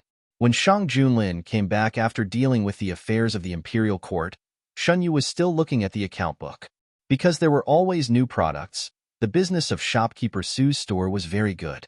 At present, in addition to the 3 branches in the capital, there were also branches in other places. These women's products were very popular in the south, where there were many prominent families. There were also many branches there. This caused more and more account books to be sent to Shen Yu every month. Her Majesty is back. Shen Yu put down the pen and rubbed his wrist. Shang Junlin came over and took over his work. He gently pressed his wrist and said, these things can be handed over to the subordinates. You don't have to do it yourself. Shen Yu thought about it and agreed. He asked, is there a palace servant who is good at this in the palace? Shang Junlin looked at Eunuch Ming. If your Majesty doesn't mind, you can hand this matter over to Meng Yuan. He has been sensitive to numbers since he was a child, Eunuch Ming said. Meng Yuan, also known as Eunuch Ming, was currently the head eunuch of Yuzhong Palace. He was in charge of all the affairs of Yuzhong Palace and was very busy every day. Won't it be too much of a bother to him? What are you talking about, Your Majesty? It's that boy's fortune to be able to work for Your Majesty. If Your Majesty needs anything, just let me know. Eunuch Ming smiled kindly. The people in the palace were not afraid of having too many things to do, but of having nothing to do. Instead of being busy, they couldn't be idle. The more things they had to do, the more important they were to their masters, and the more respected they would be. Well, Mu Shi, send these account books to Meng Yuan. Tell him to come to me after he's done with them. Shin Yu trusted Ming Yuan's ability very much. In such a big Yuzhong palace, there was basically no trouble in his hands. He didn't need to worry about big or small matters. Mu Shi left with the account books in her arms. Shin Yu stood up and walked around the room twice. He had been sitting for too long and needed to move. Shang Junlin followed him around the room. Today, the imperial court has set the time to execute Prince Yu. After a moment of silence, Shang Junlin suddenly spoke. After delaying for so long, it should be set. What about Grand Tutorzeng? Has it been set as well? Shang Junlin observed Shun Yu's expression. Seeing that there was no change in his expression, his mood became a little better. Yes, it's been set as well. Shin Yu thought of the trap that the late emperor left for Shang Junlin and couldn't help but ask, this matter has finally been settled. He's guilty of treason. If your majesty wants to kill him, no one will object, right? It's about his own life. Who would dare to stand up for him? Shang Junlin stopped and tightened his grip on Shan Yu's wrist. On that day, does you want to go and see? Witness the death of Prince Yu with his own eyes.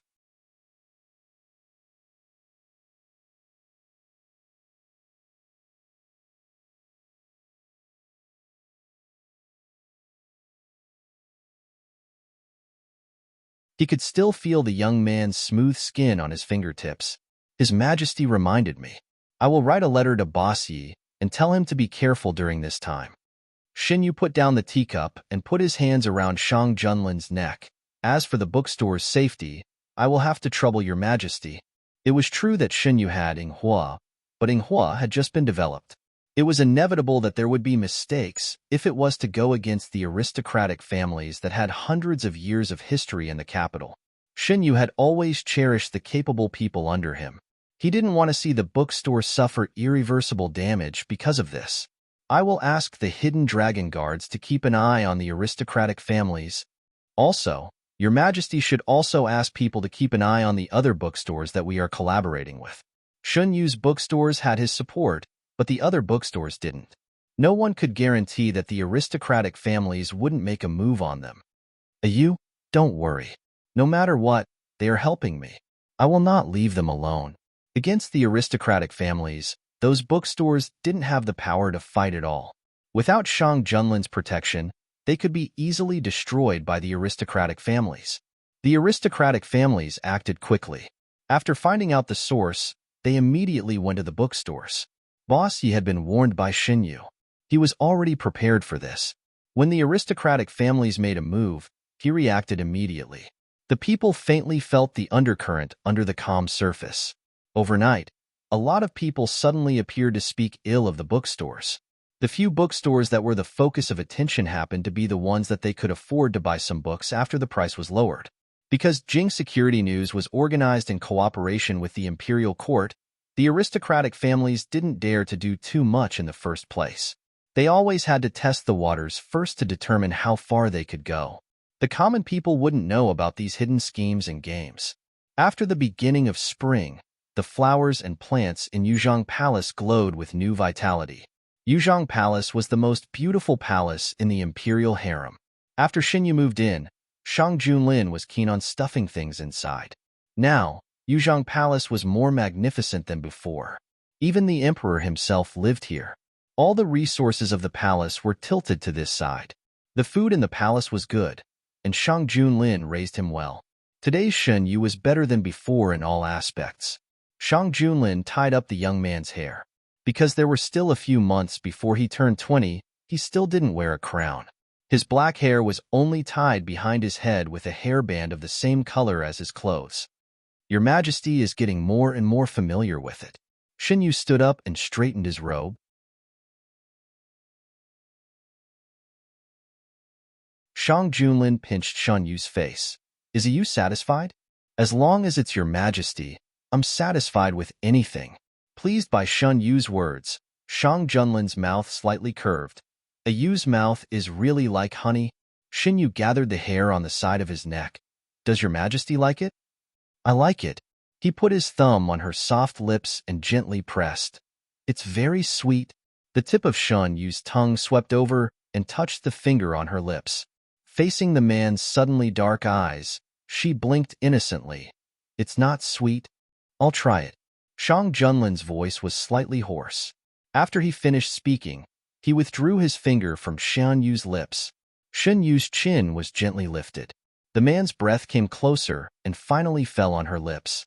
Their lips touched, sucked, gently ground by the tip of his teeth, and attacked.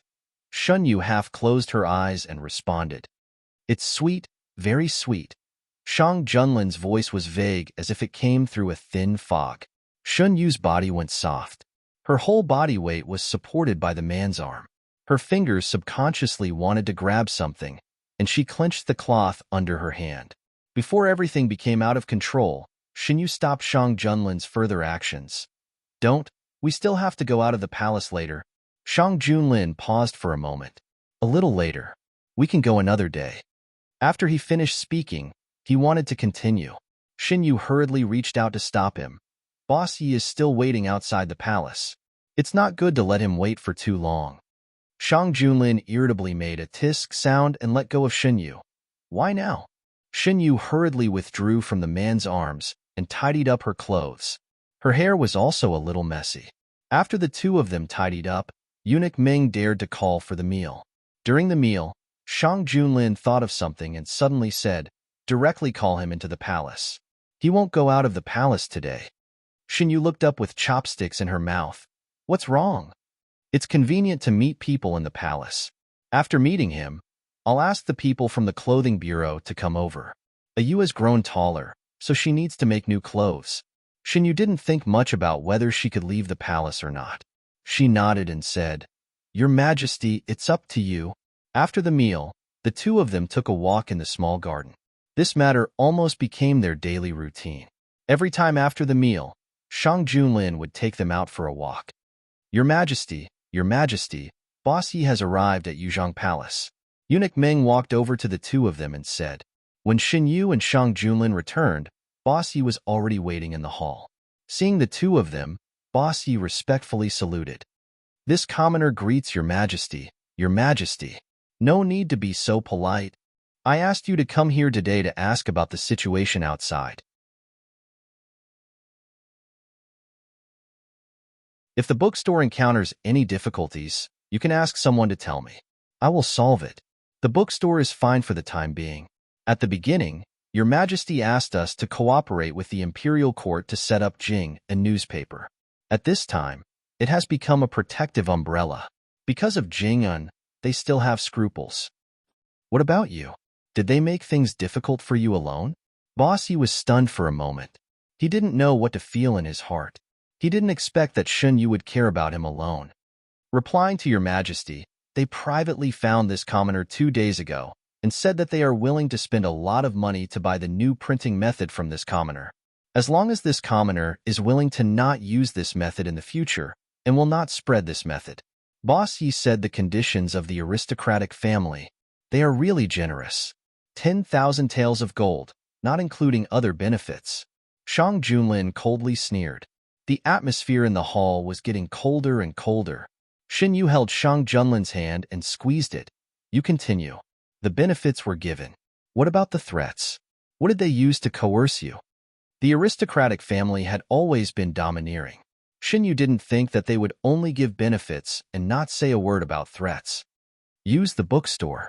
They said that if I don't know what's good for me, there's no need for this bookstore to continue." When he was threatened, Boss Yi was angry. Now that he was asked by Shan Yu, he didn't have much emotion in his heart. They dared to say such words. They shouldn't know that the person behind you is me. If they knew the existence of Shan Yu, they would be able to guess that the person behind him was Shang Junlin. At that time, what they would do was not just to threaten Boss Yi, the bookstore's owner. There was no movement in the imperial court, which meant that they didn't know that Shang Junlin was behind this matter. However, it couldn't be hidden for a few days. As long as they started to attack the bookstore, they would find that this bone was not so easy to chew. After understanding the situation, Boss Yi was secretly sent out of the palace. Shan Yu had many shops outside, but few people knew that the real owner of these shops was him. This bookstore was taken over by Shan Yu. During the process of taking over, he didn't show up. Except for Shan Yu's confidence and Shang Junlin, even fewer people knew. After Bossy left, the people from the clothing bureau came. They didn't dare to slack off in the slightest to make clothes for the only two masters in the palace. This servant greets your majesty, your highness. The female official of the clothing bureau came with the palace maids and saluted. With the previous lesson, this time they didn't do it themselves. Instead, they gave the measuring tools to Shang Junlin. Xin Yu opened his arms to let the man measure. Looking at the man in front of him, he whispered, "Didn't your majesty know? Why do you want to measure it again? It's more accurate to measure it again. A Yu doesn't want to make clothes that don't fit, right?" After the measurement, Shang Junlin reported the measurements to the female official of the clothing bureau. The female official hurriedly wrote down the data. "Your majesty, the clothes you asked the clothing bureau to make last time are ready." The female official of the clothing bureau beckoned the palace maid with the tray of clothes to come forward. "Your majesty and your highness, please take a look." Shun Yu looked up and saw the dazzling red cloth on the palace maid's hand. "A Yu, see if you like it." Shun Yu walked over and touched the cloth. It was very familiar. After all, Shang Junlin used this cloth to tightly bind his hands in order to prevent him from hurting his hands.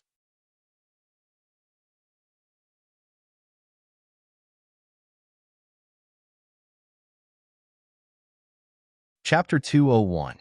Shin Yu put his fingers into the cloth and found that it was translucent. The red silk from last time was long and was folded several times, so he didn't notice this. No wonder Shang Junlin said that he could only wear it for him. The single layer of fabric felt softer and softer to the touch, like clouds stacked together. It could be touched, but it also gave off a feeling of unfathomable mystery. The people from the clothing bureau left the clothes behind and left.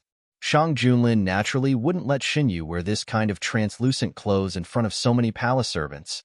"A Yu, try it on for me tonight. Okay?" Shang Junlin hugged Xinyu from behind and whispered in his ear. The man's voice was low and magnetic, with an indescribable sense of seduction. His hot breath sprayed on Shan Yu's sensitive ear. His earlobe was gradually dyed red, like a ripe fruit, tempting to be picked. Shang Junlin stretched out the tip of his tongue and gently slid it over. Shan Yu's body trembled, and even his voice was trembling. "Your Majesty." The earlobe was sucked into his hot and moist mouth, and the tip of his teeth gently rubbed over the ripe fruit, as if he could absorb the rich flesh of the fruit. Shin Yu clenched the clothes in his hand, and the complicated black robe instantly had a few more wrinkles. The earlobe was released, and the sucking kisses fell on the side of the neck, which was one of the man's favorite places and was often the focus of attention. Shin Yu couldn't break free, so he could only let the man thoroughly bully him. Fortunately, the man didn't intend to go all the way. He just hugged and kissed and nibbled as much as he wanted, leaving a lot of marks. Shin Yu touched the side of his neck, and the feeling just now still remained.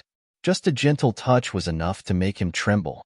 Shin Yu gave up and withdrew his hand, thinking that he probably couldn't see anyone during this time. "Why does your Majesty always like to leave marks on my body?" Shin Yu complained. "I have to find a way to cover it when I go out." Winter was actually not that bad. Shin Yu definitely had to wear a cloak when he went out. He had a lot of cloaks with fur collars, so no one would see anything after he put them on. Shang Junlin looked at the marks he left behind with an infatuated expression.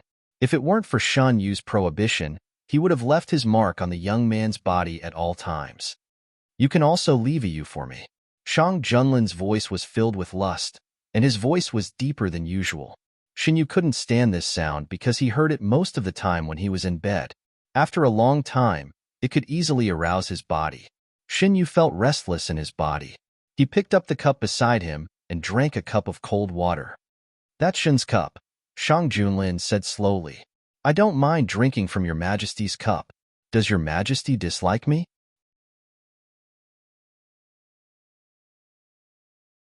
Shin Yu regained his calmness and was no longer in a situation where he was suppressed. "Doesn't you know best whether I dislike you or not?" Shang Junlin's ambiguous gaze fell on Shin Yu. It was like a fire that wanted to ignite the person being stared at. Shin Yu couldn't sit still under his gaze. He walked over and covered Shang Junlin's eyes. I know your majesty doesn't dislike me. Didn't your majesty want me to try on clothes for you to see? When I'm in a good mood, I'll wear them for your majesty to see. Of course, Shang Junlin didn't dislike him.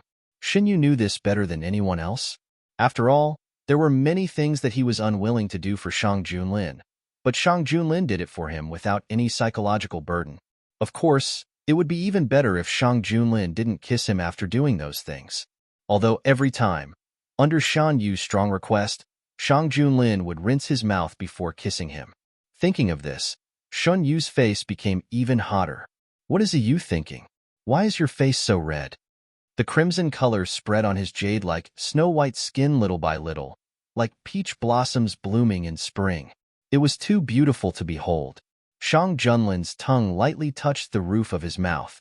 He felt that he shouldn't let Xinyu off so easily. Seeing that the atmosphere was getting more and more romantic, Xinyu didn't want to spend the whole afternoon and night in bed, so he tried to change the topic. Does your majesty have any clues about the other forces left by the late emperor? They executed Prince Yu and Grand Tutor Zhang because they knew that they couldn't get any useful information from these two people. Since they were useless, there was no need to keep them alive. If it weren't for the fact that the late emperor left behind a contingency plan, Shang Junlin wouldn't have tolerated Prince Yu for so long. We've investigated some of them. Other than the ones already eliminated by Gu Huai, Sun Zhao found 20,000 private soldiers near Prince Yu's fief. After investigation, it was confirmed that these soldiers didn't have any interactions with Grand Tutor Zhang or Prince Yu. If Grand Tutor Zhang didn't lie, other than these 20,000 soldiers, there are still 230,000 soldiers whose whereabouts are unknown. 230,000 soldiers, no matter how you looked at it, wasn't a small number.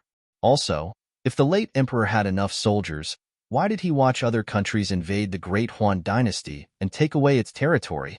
No matter how muddle-headed an emperor was, he wouldn't be willing to be the ruler of a fallen country. Everyone wanted to leave their name in history, not be cursed after death and go down in history as a byword. Perhaps the late emperor didn't have so many soldiers. He said this just to make Grand Tutor Zhang fearful. Or perhaps Grand Tutor Zhang is deliberately lying to confuse us and make us fearful. Shang Junlin suggested a few possibilities. Xinyu thought for a moment and felt that it was reasonable. Only he knew how much of Grand Tutor Zhang's words were true and how much were false. What about the other things? Grand Tutor Zhang told us where the late emperor's money was stored. Did your majesty find it? The part that could be used by Grand Tutor Zhang was mostly used by him. The rest, I sent people to retrieve. I now know why the treasury was empty when I ascended the throne. It turns out that the things in the treasury had been moved away long ago. Xinyu was stunned. Those were all things in the treasury? There were a lot of imperial goods. After the Ministry of Revenue checked them, he told me that there were many things that were once recorded in the treasury but were later inexplicably lost. Your Majesty. Xinyu knew that Shang Junlin's ascension to the throne was far more difficult than it seemed on the surface, but he didn't expect the late emperor to go to this extent and secretly move the things in the treasury. Was the late emperor's extravagance and waste in his later years a cover for this matter?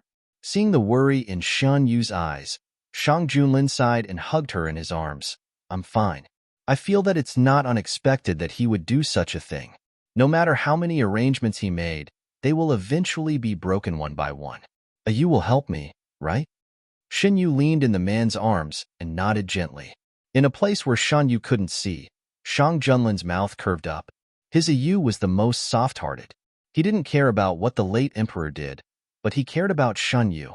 If Yu could be more soft-hearted towards him because of the late emperor's matter and be more reluctant to leave him, it would be best. Because the remaining half wasn't found, this matter wasn't made public for the time being. Grand Tutor Zhang gave a lot of things, and Shang Junlin sent a special official to handle each of them. If the information was verified to be true, then it would be dealt with accordingly.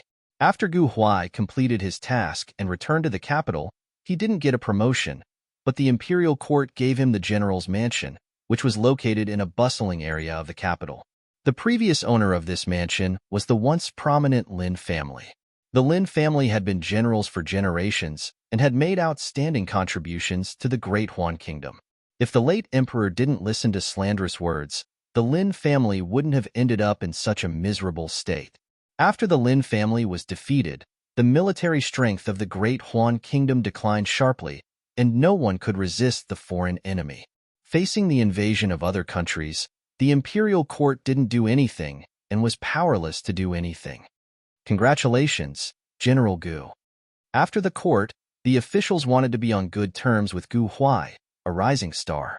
After this incident, anyone with eyes could see that Gu Huai had a promising future.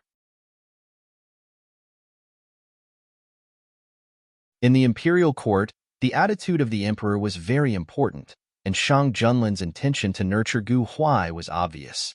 In addition, Gu Huai was a military general and didn't have much to do with the civil officials, so the officials didn't mind being on good terms with him. After a simple greeting, Gu Huai bid farewell to the officials and left the palace. He didn't go to the newly bestowed general's mansion, but instead went to Grand Tutor Gu's mansion. Grand Tutor Gu wasn't on duty today and was drying herbs in the courtyard. When he saw Gu Huai in his official robes, he was stunned. "Brother, I'm back." With a clang, the basket of herbs in his hand fell to the ground. Gu Huai walked in and naturally squatted down to pick up the herbs on the ground. "Brother, why are you so careless?" Grand Tutor Gu stared blankly at the youth squatting on the ground. No, it was no longer accurate to call him a youth. After not seeing him for half a year, Gu Huai had greatly changed compared to when he left. The contours of his face were more firm, and the aura between his eyebrows was domineering. He had matured a lot, and the immaturity on his face had completely faded. The current Gu Huai was a completely mature man. He wasn't a spoiled youth who stuck to his side. Grand Tutor Gu came back to his senses and squatted down as well. "I can do it myself." Gu Huai's hands paused. "Brother, you don't want me anymore?" "How can that be? Then why are you so distant with me?" "I'm not used to it. You've changed too much. When you returned to the capital, I went to see you and almost didn't recognize you." "Xiao Huai, you've grown up." Gu Huai was somewhat happy. "I also saw you, but it wasn't convenient to talk to you at that time." "Brother, I can protect you in the future." "Brother, I don't want to live in the general's residence. There's no one there. It's cold and cheerless. Can I continue to stay here?" After picking up the herbs, Gu Huai asked softly, "This is also your home. Of course you can stay here if you want." When the youth was here, he didn't feel the constant chatter by his ear. After the youth left, Grand Tutor Gu suddenly realized how cold and cheerless it was to live alone. Now that he heard that Gu Huai wanted to stay, his heart was filled with joy. Some officials who wanted to be on good terms with Gu Huai came to visit. When they found out that Gu Huai wasn't living in the general's residence, but in the same place as his elder brother, they sighed inwardly. It was basically impossible to keep a secret in the imperial court. In just a few days, Shang Junlin also learned of this news. "That brat Gu Huai didn't want to live in the residence I gave him. He insisted on squeezing in with Grand Tutor Gu. If he hadn't asked for this residence himself, I would have suspected that he wasn't satisfied with the residence I gave him. Did he ask for the Lin residence himself? I thought that your majesty casually gave it to him." Shun Yu was surprised. "The Lin family situation is special. I've kept this residence until now. In fact, I plan to keep it forever. I never thought of giving it away." Shang Junlin always had a special feeling towards the Lin family. Shin Yu searched his memory and found information about the Lin family. Before the Lin family declined, they were famous. Shang Junlin's first place in the army seemed to be under the Lin family. "Why did your majesty change your mind and give away the residence?" Shin Yu thought of a possibility. Is Gu Huai related to the Lin family?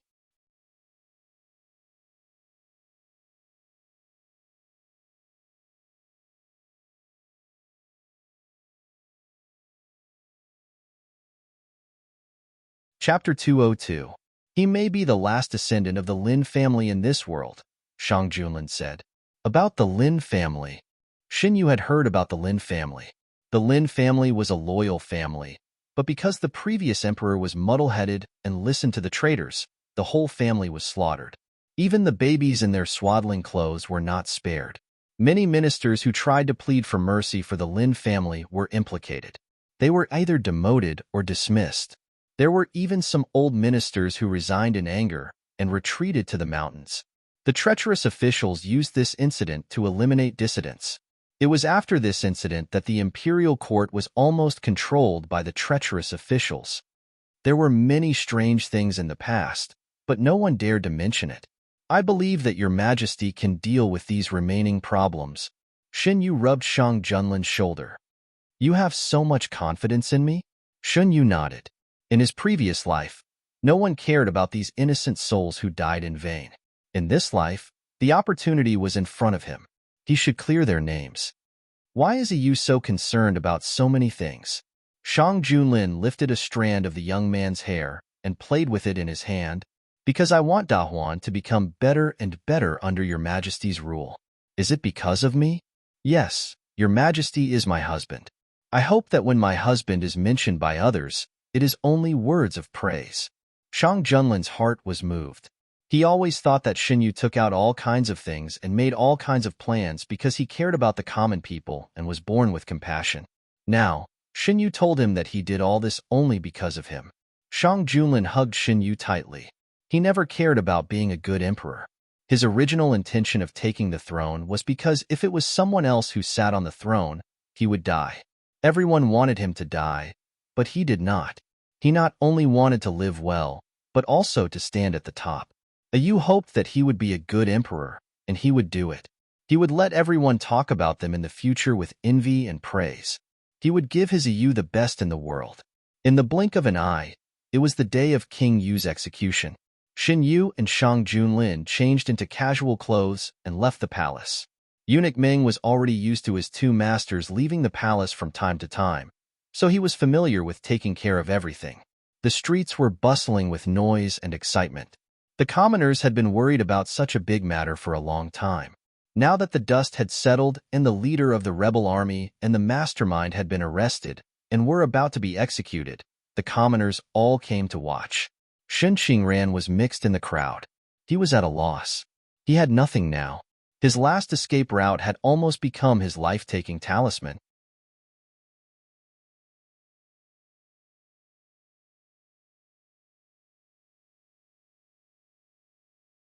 Did he transmigrate just to witness how Shen Yu's life was going smoothly? Shang Junlin didn't take Shen Yu directly to the place where the execution would take place. Instead, he chose a tea house where he could see what was going on there. The crowd below was surging, and there was a lot of discussion. Shen Yu watched the Prince of Yu being escorted to the execution platform. He couldn't tell what he was feeling in his heart. He seemed to be thinking about a lot of things, but also seemed to be thinking about nothing at all. Shen Yu's hand on the table was held. He raised his eyes and said, "Your Majesty, if you don't want to watch, let's go back to the palace." In fact, this tea house was quite far from the place where the execution would take place. Even if they watched, they could only see the general situation. Shang Junlin didn't want Shen Yu to see a bloody scene. Before leaving the palace, he asked again and again. It was Shen Yu who wanted to come here. "I'm fine." Shen Yu shook his head. He came here to confirm the death of the Prince of Yu. He also wanted to confirm whether the plot in this life really jumped out of the story. Seeing that he insisted, Shang Junlin held his hand tightly and didn't say anything else. On the execution platform, it was rare for the Prince of Yu to be completely sober. He was very clear about what kind of ending was waiting for him. That day in the prison, Shen Yu's words broke all his fantasies. He didn't know how Shen Yu knew the content of his dream, but after that sentence, every time he fell into a dream, he would dream of the scene of being stabbed in the heart by the young man. It was as if the young man wanted to make up for every previous dream. Every day after that, as long as he fell asleep, he would dream of the scene he didn't want to see the most. He experienced the process of his death over and over again. The dream was so clear that it completely restored every moment. The process of being stabbed in the heart and waiting for death was repeated over and over again. The Prince of Yu almost went crazy. He was held down by the guards. He turned his head and looked at a certain place. His eyes narrowed. He saw a very familiar figure. It was too familiar. It was so familiar that it appeared again and again in the nightmare. Shen Yu. He couldn't help but chuckle. He reached the peak because of this person, but it was also because of this person that he was sent to hell at the highest point. Whether in the dream or in reality, he failed miserably because of this person. It was like a joke. In the afternoon, Shen Yu's eyes were blinded by the glaring sunlight. When he opened his eyes again, everything was already over. The Prince of Yu was dead. The sky was still clear outside. Nothing had happened. Shen Yu's invisible boulder fell to the ground. His eyes gradually focused. It was very lively downstairs. The wicked received the punishment they deserved.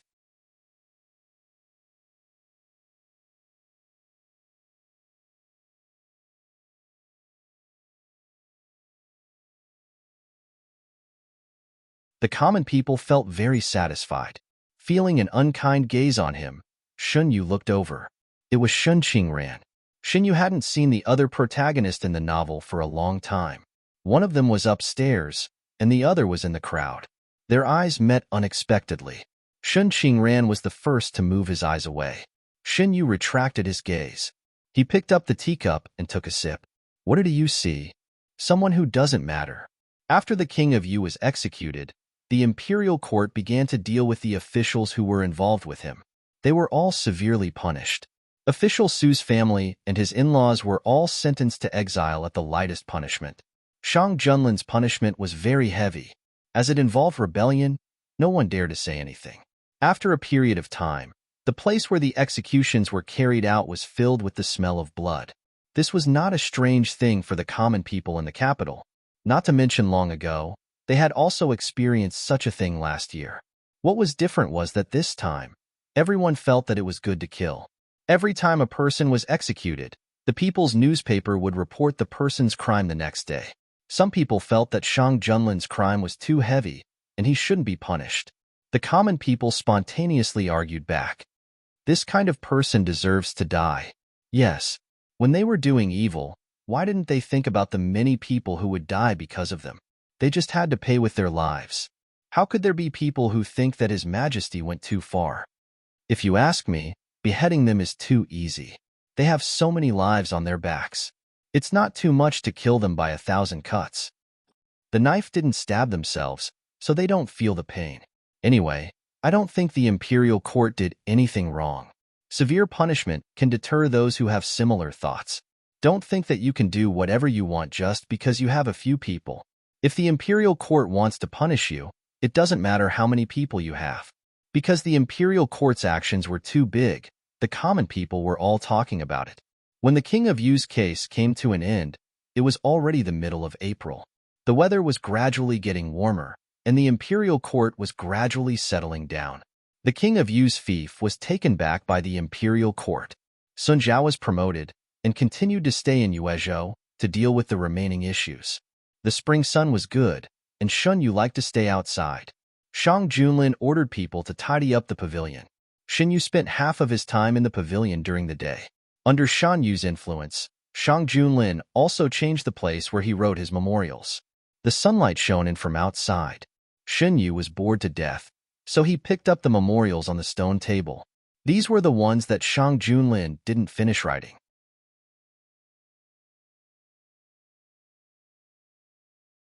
Eunuch Ming had just moved them in, and the ones that were finished had already been moved away. Shen Yu flipped open the memorials, glanced at them, and threw them back. The commotion was not small. Shang Junlin stopped writing and looked up. What did you see? Why are you so angry? Ming Chong, let me see it. Eunuch Ming, who was waiting on the side, quickly passed the memorials to Shang Junlin. Shang Junlin glanced at them and understood. You, come and sit with me. Shen Yu slowly walked over. When Shen Yu came closer, Shang Junlin grabbed his arm and used a little force.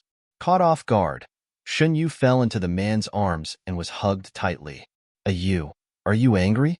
Shang Junlin planted a kiss on Shan Yu's neck. I won't do as they say. Why is you angry? I know your majesty won't. It was just that it always made people unhappy when their own people were coveted. Shen Yu saw a memorial about the general election. Every emperor of Dahuan would hold a general election to recruit all the good women in the world into the harem, except for Shang Junlin.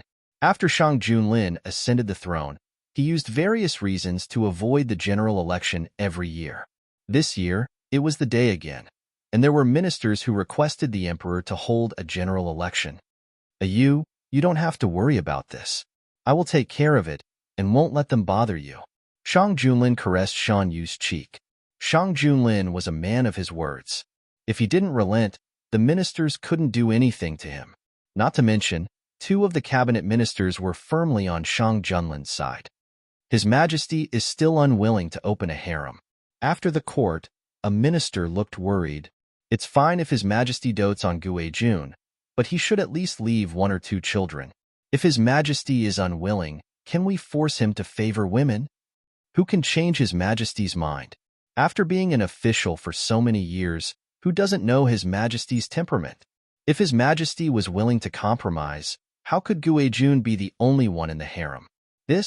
The issue of children. Instead of hoping that His Majesty will marry concubines and have children, you should pray that Guijun has this ability. Everyone looked at each other. They had to admit that what this person said was very reasonable. They had already submitted the memorial. If His Majesty didn't want to accept it, they couldn't do anything. The Prime Minister and Feng Darren were on His Majesty's side. They didn't care about anything other than government affairs. If they wanted to persuade His Majesty, they should forget about it. They might even be scolded first. Shang Junlin's attitude was clear. The ministers understood that they couldn't persuade His Majesty, so they turned their attention to Shan Yu. What if Guijun comes forward to persuade His Majesty? Have you forgotten that it was Guijun who didn't allow His Majesty to have other people around him?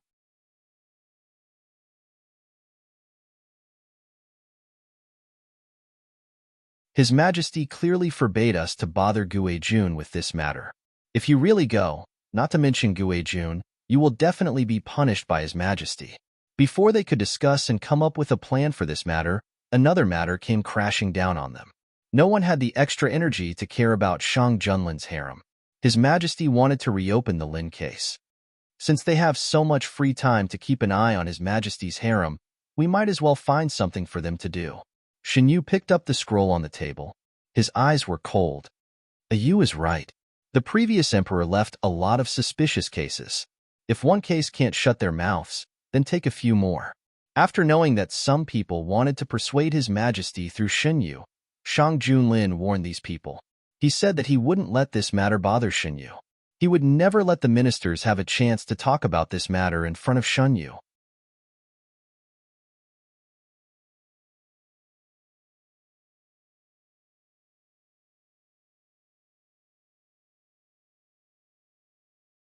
Chapter 203.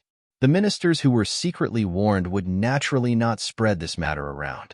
After being warned, they obediently kept their mouths shut. After all, this was only a warning. If they really angered Shang Junlin, no one knew what would happen to them next time. Although Shang Junlin's temper was much better than before after Guijun entered the palace, it didn't mean that they could escape punishment because of this. Especially when it came to Guijun, His Majesty might be even more ruthless than before. With the lesson of the past, no one dared to joke about their future. His Majesty is in the prime of his life. It is indeed too early to worry about this. When the time comes, we will cross the bridge. When the time comes, there will naturally be a solution. Haha. After finding a good excuse for themselves, everyone tacitly agreed not to mention this matter again. It was Gu Huai who proposed to reopen the Lin case. He had made a great contribution. When Shang Junlin asked him what reward he wanted, he rejected everything else. He only wanted to reopen the Lin case. If there was a mistake in the previous case, he hoped that justice would be served to the Lin family. Gu Huai's identity had long been speculated in the imperial court. When he had just returned to the capital, the ministers who had connections in their hands had investigated everything related to him. Although they could not find out his specific background, they found out that he and Imperial Physician Gu were not biological brothers. He was picked up by Imperial Physician Gu when he was young. This was not a secret and could be easily found out.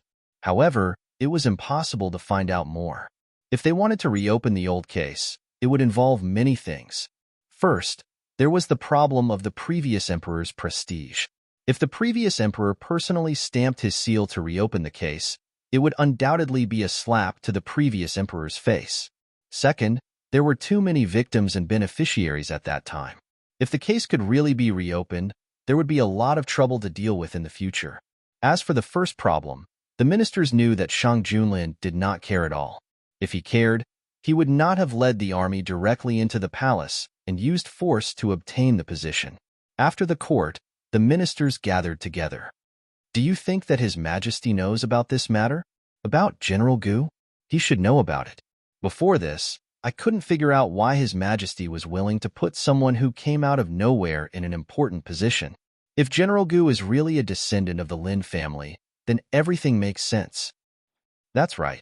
The Lin family has produced many talented generals. If it weren't for that disaster, De Huan wouldn't have had such a turbulent period. Didn't you say that the Lin family colluded with the enemy and committed treason, and that the evidence is conclusive?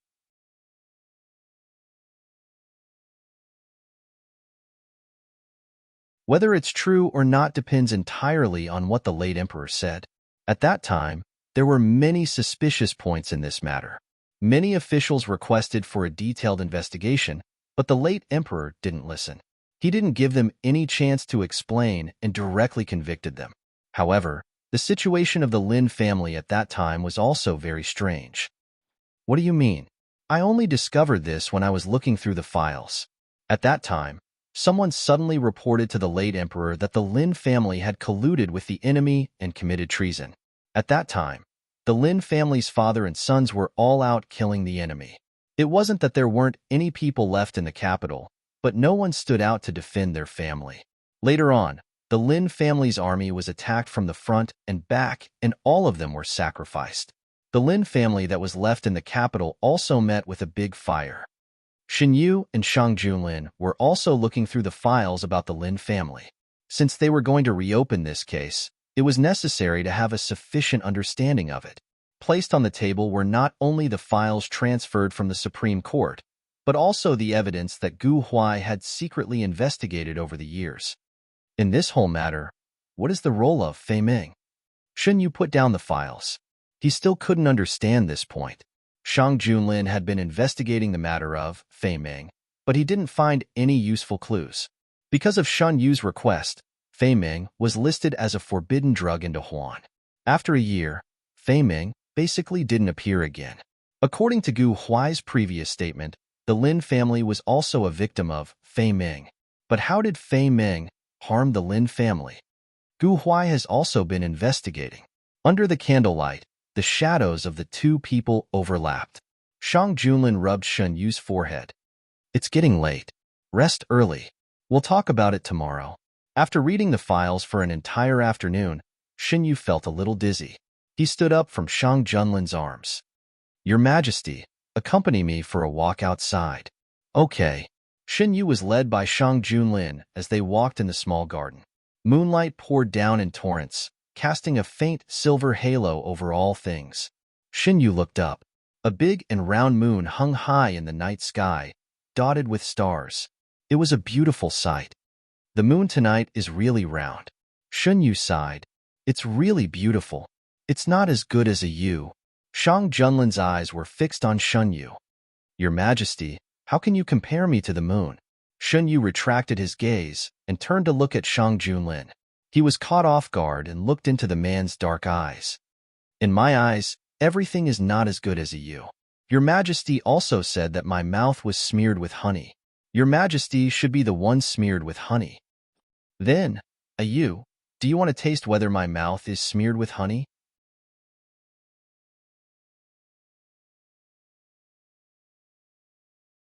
Okay, Your Majesty, close your eyes. Shang Junlin gently closed his eyes. Shen Yu wrapped his arms around the man's neck, tiptoed slightly, and sent his lips to the man's. When their lips touched, the breath of another person invaded his nose. Shen Yu remembered the man's words and stuck out his tongue to taste it. He didn't know whether it was sweet or not, because before he could taste it, the man took away his breath. His waist was restrained. The man's strength was very strong, as if he wanted to melt into his bones. The tip of Shun Yu's tongue was sucked until it was numb. He unwillingly pushed the man's shoulders, but the man held him tighter. A light breeze blew past, lifting up the two's hair. Their hair intertwined in the air, becoming inseparable. Finally, Shunyu was released. His body was a little weak, leaning against the man's arms. His whole body weight was almost pressed on the pair of arms that restrained his waist. I didn't even taste it, Shunyu murmured in a low voice. Try again. Shang Junlin pressed his forehead against Shunyu. His voice was slightly hoarse. Shunyu shook his head. My tongue is a little numb. Let me see. Shang Junlin released Shunyu a little and lifted his chin. Open your mouth. Shunyu obediently opened his mouth and stuck out a small section of his tongue. The tip of his tongue was bright red. Shang Junlin's eyes darkened, and he fiddled with his fingers. Shunyu quickly retracted his tongue and said vaguely, It's okay, you don't have to look. Is it really okay? It's just that your majesty is a little strong. It's really okay. After a while, Shunyu's tongue was no longer numb. Shang Junlin was still worried.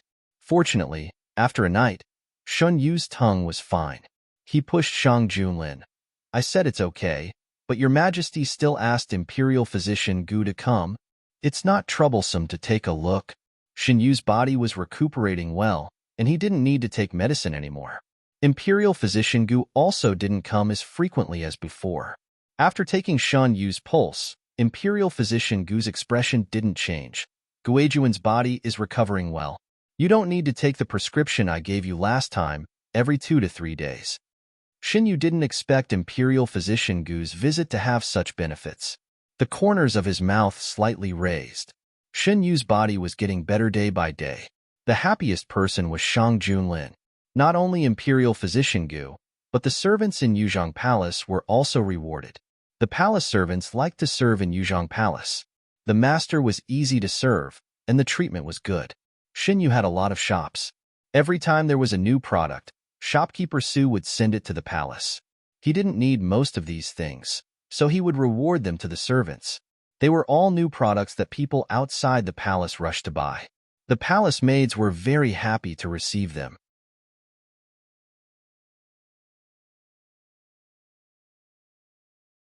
The Lin family's matter progressed very quickly. Before Gu Huai proposed it, he had already made sufficient preparations. If he didn't have sufficient evidence in his hands, he wouldn't have rashly proposed it. The emperor ordered a retrial of the case. No matter what the ministers thought, they had to do what they had to do. They had to look through the files and re-examine the witnesses. After so many years, even if Gu Huai had enough evidence in his hands, it wouldn't be so easy to re-examine the case. This matter was handed over to Fang Jun. The Supreme Court assisted from the side. Fang Jun was from the Supreme Court, so he didn't need to work with his former colleagues again. Every day, new developments were sent to the palace. Many people knew that there was something fishy about the Lin family. However, the previous emperor was determined to convict the Lin family. Even if they knew, it was useless. Those who pleaded for mercy or raised objections were either demoted or removed from their positions. Some even lost their lives because of it. A new emperor brings in new officials. The officials that were left in the court today were all selected later. Fang Jun could barely be considered one of those who had experienced the previous emperor's reign. There weren't many left. What they were familiar with was Shang Junlin's swift and decisive style. With the revelation of the Lin family's matter, they suddenly realized how chaotic the court was when the previous emperor was on the throne. There are clearly so many suspicious points in this matter. How could it be decided directly? This matter concerns the lives of tens of thousands of people. How could it be so careless? At that time, you know how ridiculous it was. What's there to make a fuss about? So that's why there weren't many objections when His Majesty ascended the throne. Keep your voice down. Walls have ears, but that's not necessarily the case. His Majesty is the only legitimate son of the princes, so it's only natural that he should take over this position. Furthermore, it was His Majesty who resolved the crisis of the Great Huan dynasty and saved the people from disaster. Logically speaking, this position should belong to His Majesty. His Majesty reversed the verdict for the Lin family because he didn't want the loyal souls to be wronged. Regarding this matter, many officials who knew the inside story had complicated feelings. In the early years, they thought that His Majesty had no scruples. Now, It seemed that it wasn't that His Majesty didn't care. He was just waiting for the best opportunity. Otherwise, why would he choose Gu Huai, who was determined to reverse the verdict for the Lin family?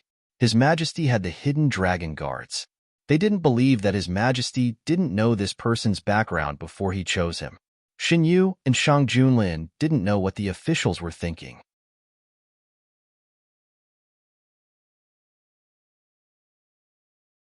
After the matter was handed down, Shang Junlin didn't waste any more time on this matter. After the matter with the King of Yu was settled, Shang Junlin was free for the time being. He planned to take Xin Yu out of the palace for 2 days. Last year, because of an accident, he didn't go out with Xin Yu. This year, Shang Junlin planned to take Xin Yu out again. Xin Yu was trying on clothes. The weather was getting warmer.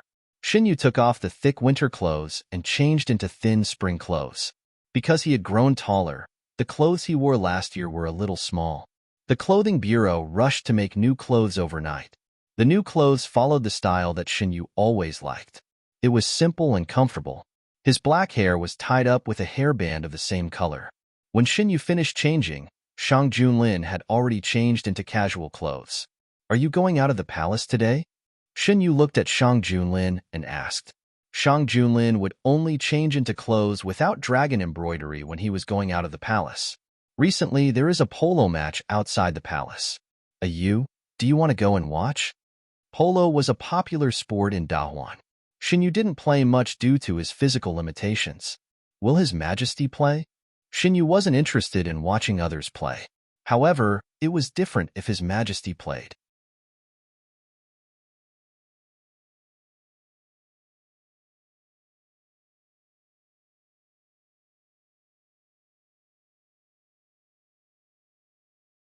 Chapter 204.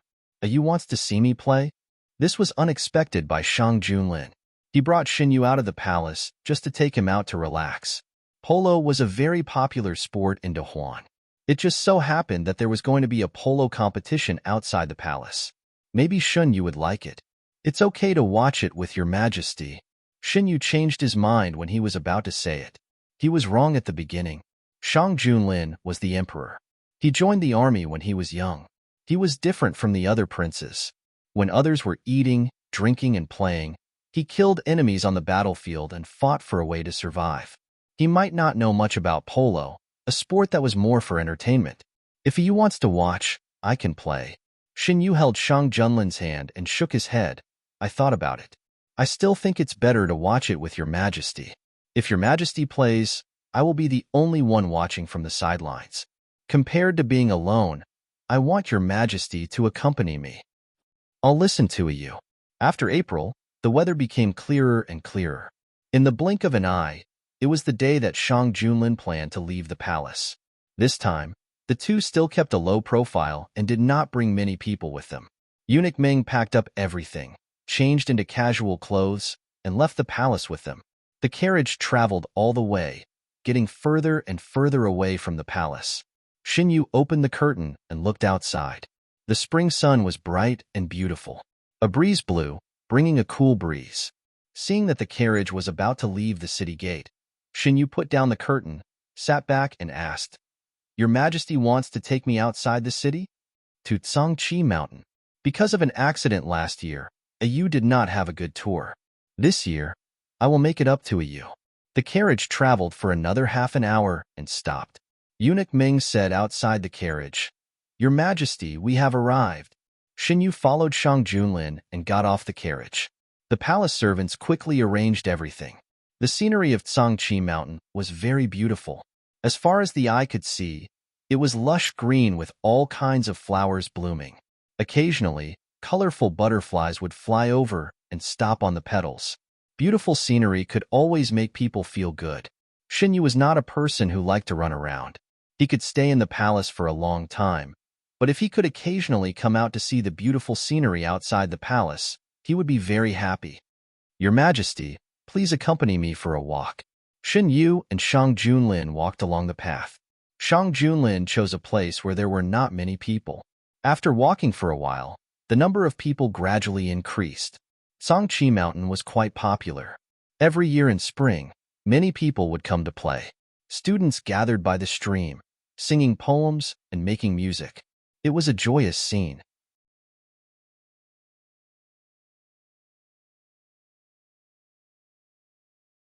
As he got closer, Shinyu could hear what they were talking about.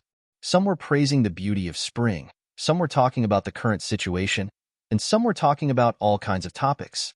When the students saw Shinyu and Shang Junlin, they enthusiastically came forward to invite them. Would the two young masters like to come over for a drink?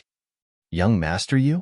Before Shinyu and Shang Junlin could speak, a young student sitting by the stream ran over. It's really young master Yu.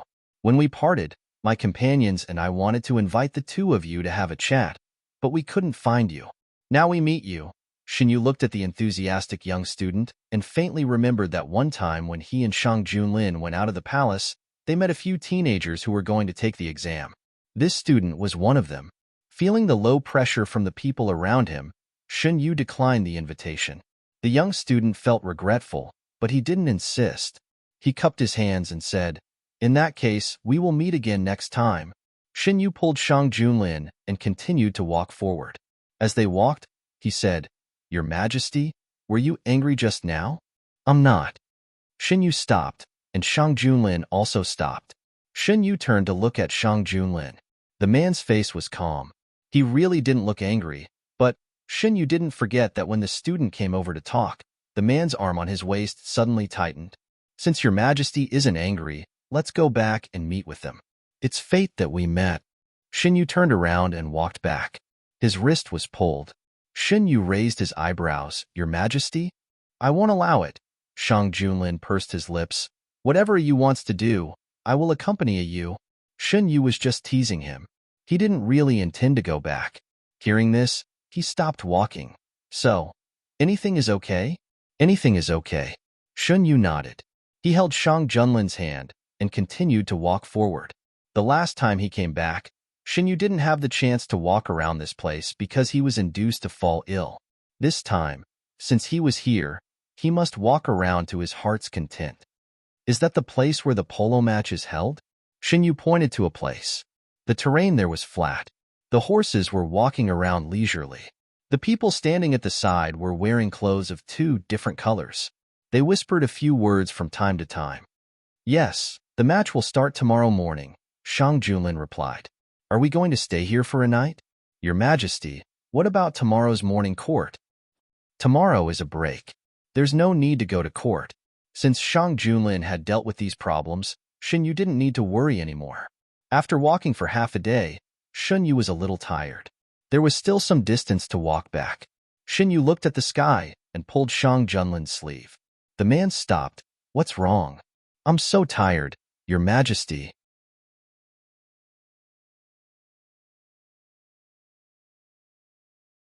"Let me carry you back."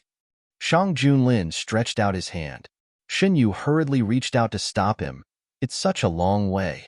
Isn't Your Majesty tired?" "How can I be tired carrying you?"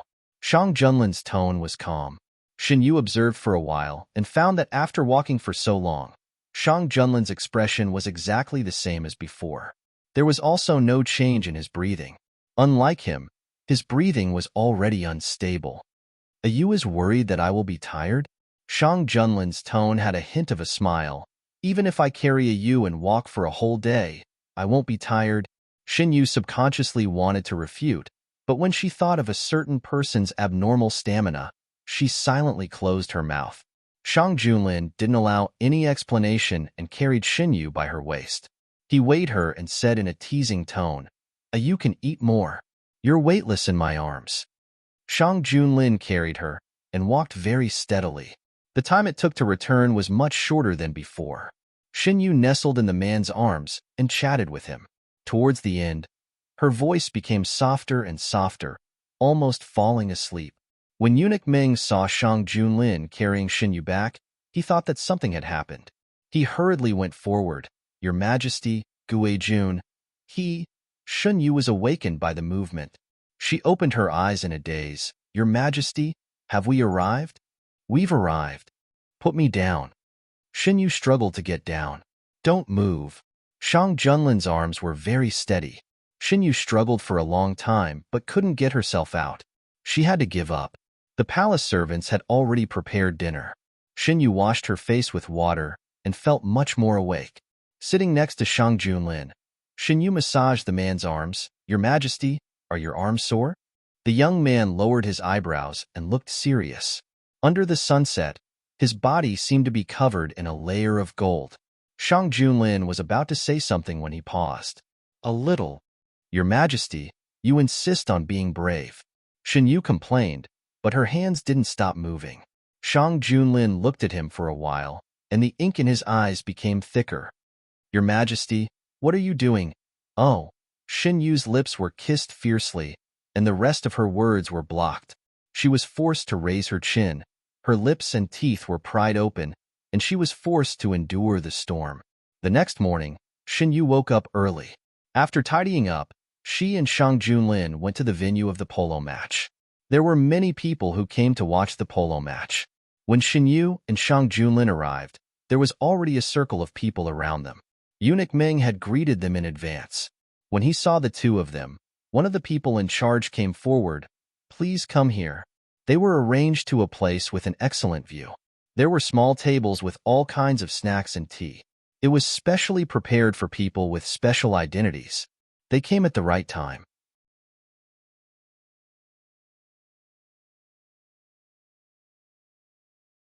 Not long after, the match officially began. There were ordinary people on the field, as well as the children of officials. The spectators were also the same. The atmosphere in the stadium was very enthusiastic. Xinyu originally thought that he wouldn't have much interest, but when he really saw it, he couldn't help but immerse himself in watching the match.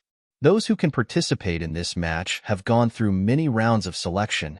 Shang Junlin explained to Xinyu. "I never knew that watching others play polo would give me such a feeling. It was as if the blood in his whole body was boiling." Xinyu didn't find it strange that polo was so popular in Dahuan. Compared to the past, it has declined. The person sitting next to him suddenly said, "What do you mean?" Xinyu was curious. "Gongzi, this should be your first time to watch the game. It's normal that you don't know. 20 or 30 years ago, polo games were generally hosted by the imperial family. There was a special venue for the game. If you win the game, you will be rewarded by the imperial family. Compared to the present, people at that time yearned for it." The person who spoke was a middle-aged man in his 40s. He was slightly plump. As he spoke, he took something from his neck and touched it carefully. Then, he handed it to Xinyu. This was awarded by the imperial family. At that time, it was a pendant made of gold. It was carved with the charm of a person riding on a horse and swinging the ball. It was vivid and lifelike. "Did you win this, sir?" "I don't deserve to be called sir." The man put away the pendant. "My surname is Ing. This was won by my elder brother. Later, my elder brother passed away. Before he died, he gave it to me. He hoped that one day, this game could return to the way it used to be." The man didn't stay for long. He was called away halfway. Xinyu looked at the field and pondered. "Your Majesty, do you know what happened?" Xinyu didn't know about this before. He didn't know what happened in the middle. "I know a little. The late emperor, before his temperament changed, a large-scale polo game was held in the capital every year. During the last game, I don't know who angered him. Under the atmosphere, the late emperor punished many people. Since that year, the game was cancelled. Later, the late emperor's behavior became more and more ridiculous. This matter was never followed up. Shang Junlin didn't know much about this. When it happened, he was still very young. Later, no one mentioned it. Naturally, this matter was left unsettled. After watching the game, Xinyu faintly had an idea. Before he implemented it, he must first figure out what happened before. Was the previous polo game in Dahuan organized by the imperial family? Xinyu asked on the way back to the palace. It has always been this tradition until the late emperor's incident. Xinyu leaned against the wall of the carriage.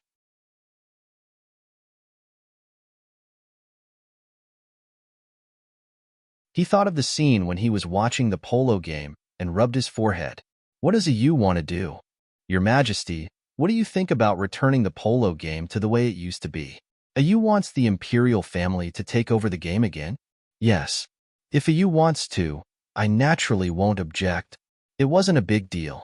Shin you could do whatever he wanted. You're tuning in to the Romance Rendezvous YouTube channel. We're so grateful for your support, and don't forget to subscribe to join us on this incredible journey through captivating stories. Your generosity through donations truly makes a world of difference, as it's the primary source of revenue that allows me to expand and enhance this channel for you. Thank you from the bottom of my heart for being a part of this adventure.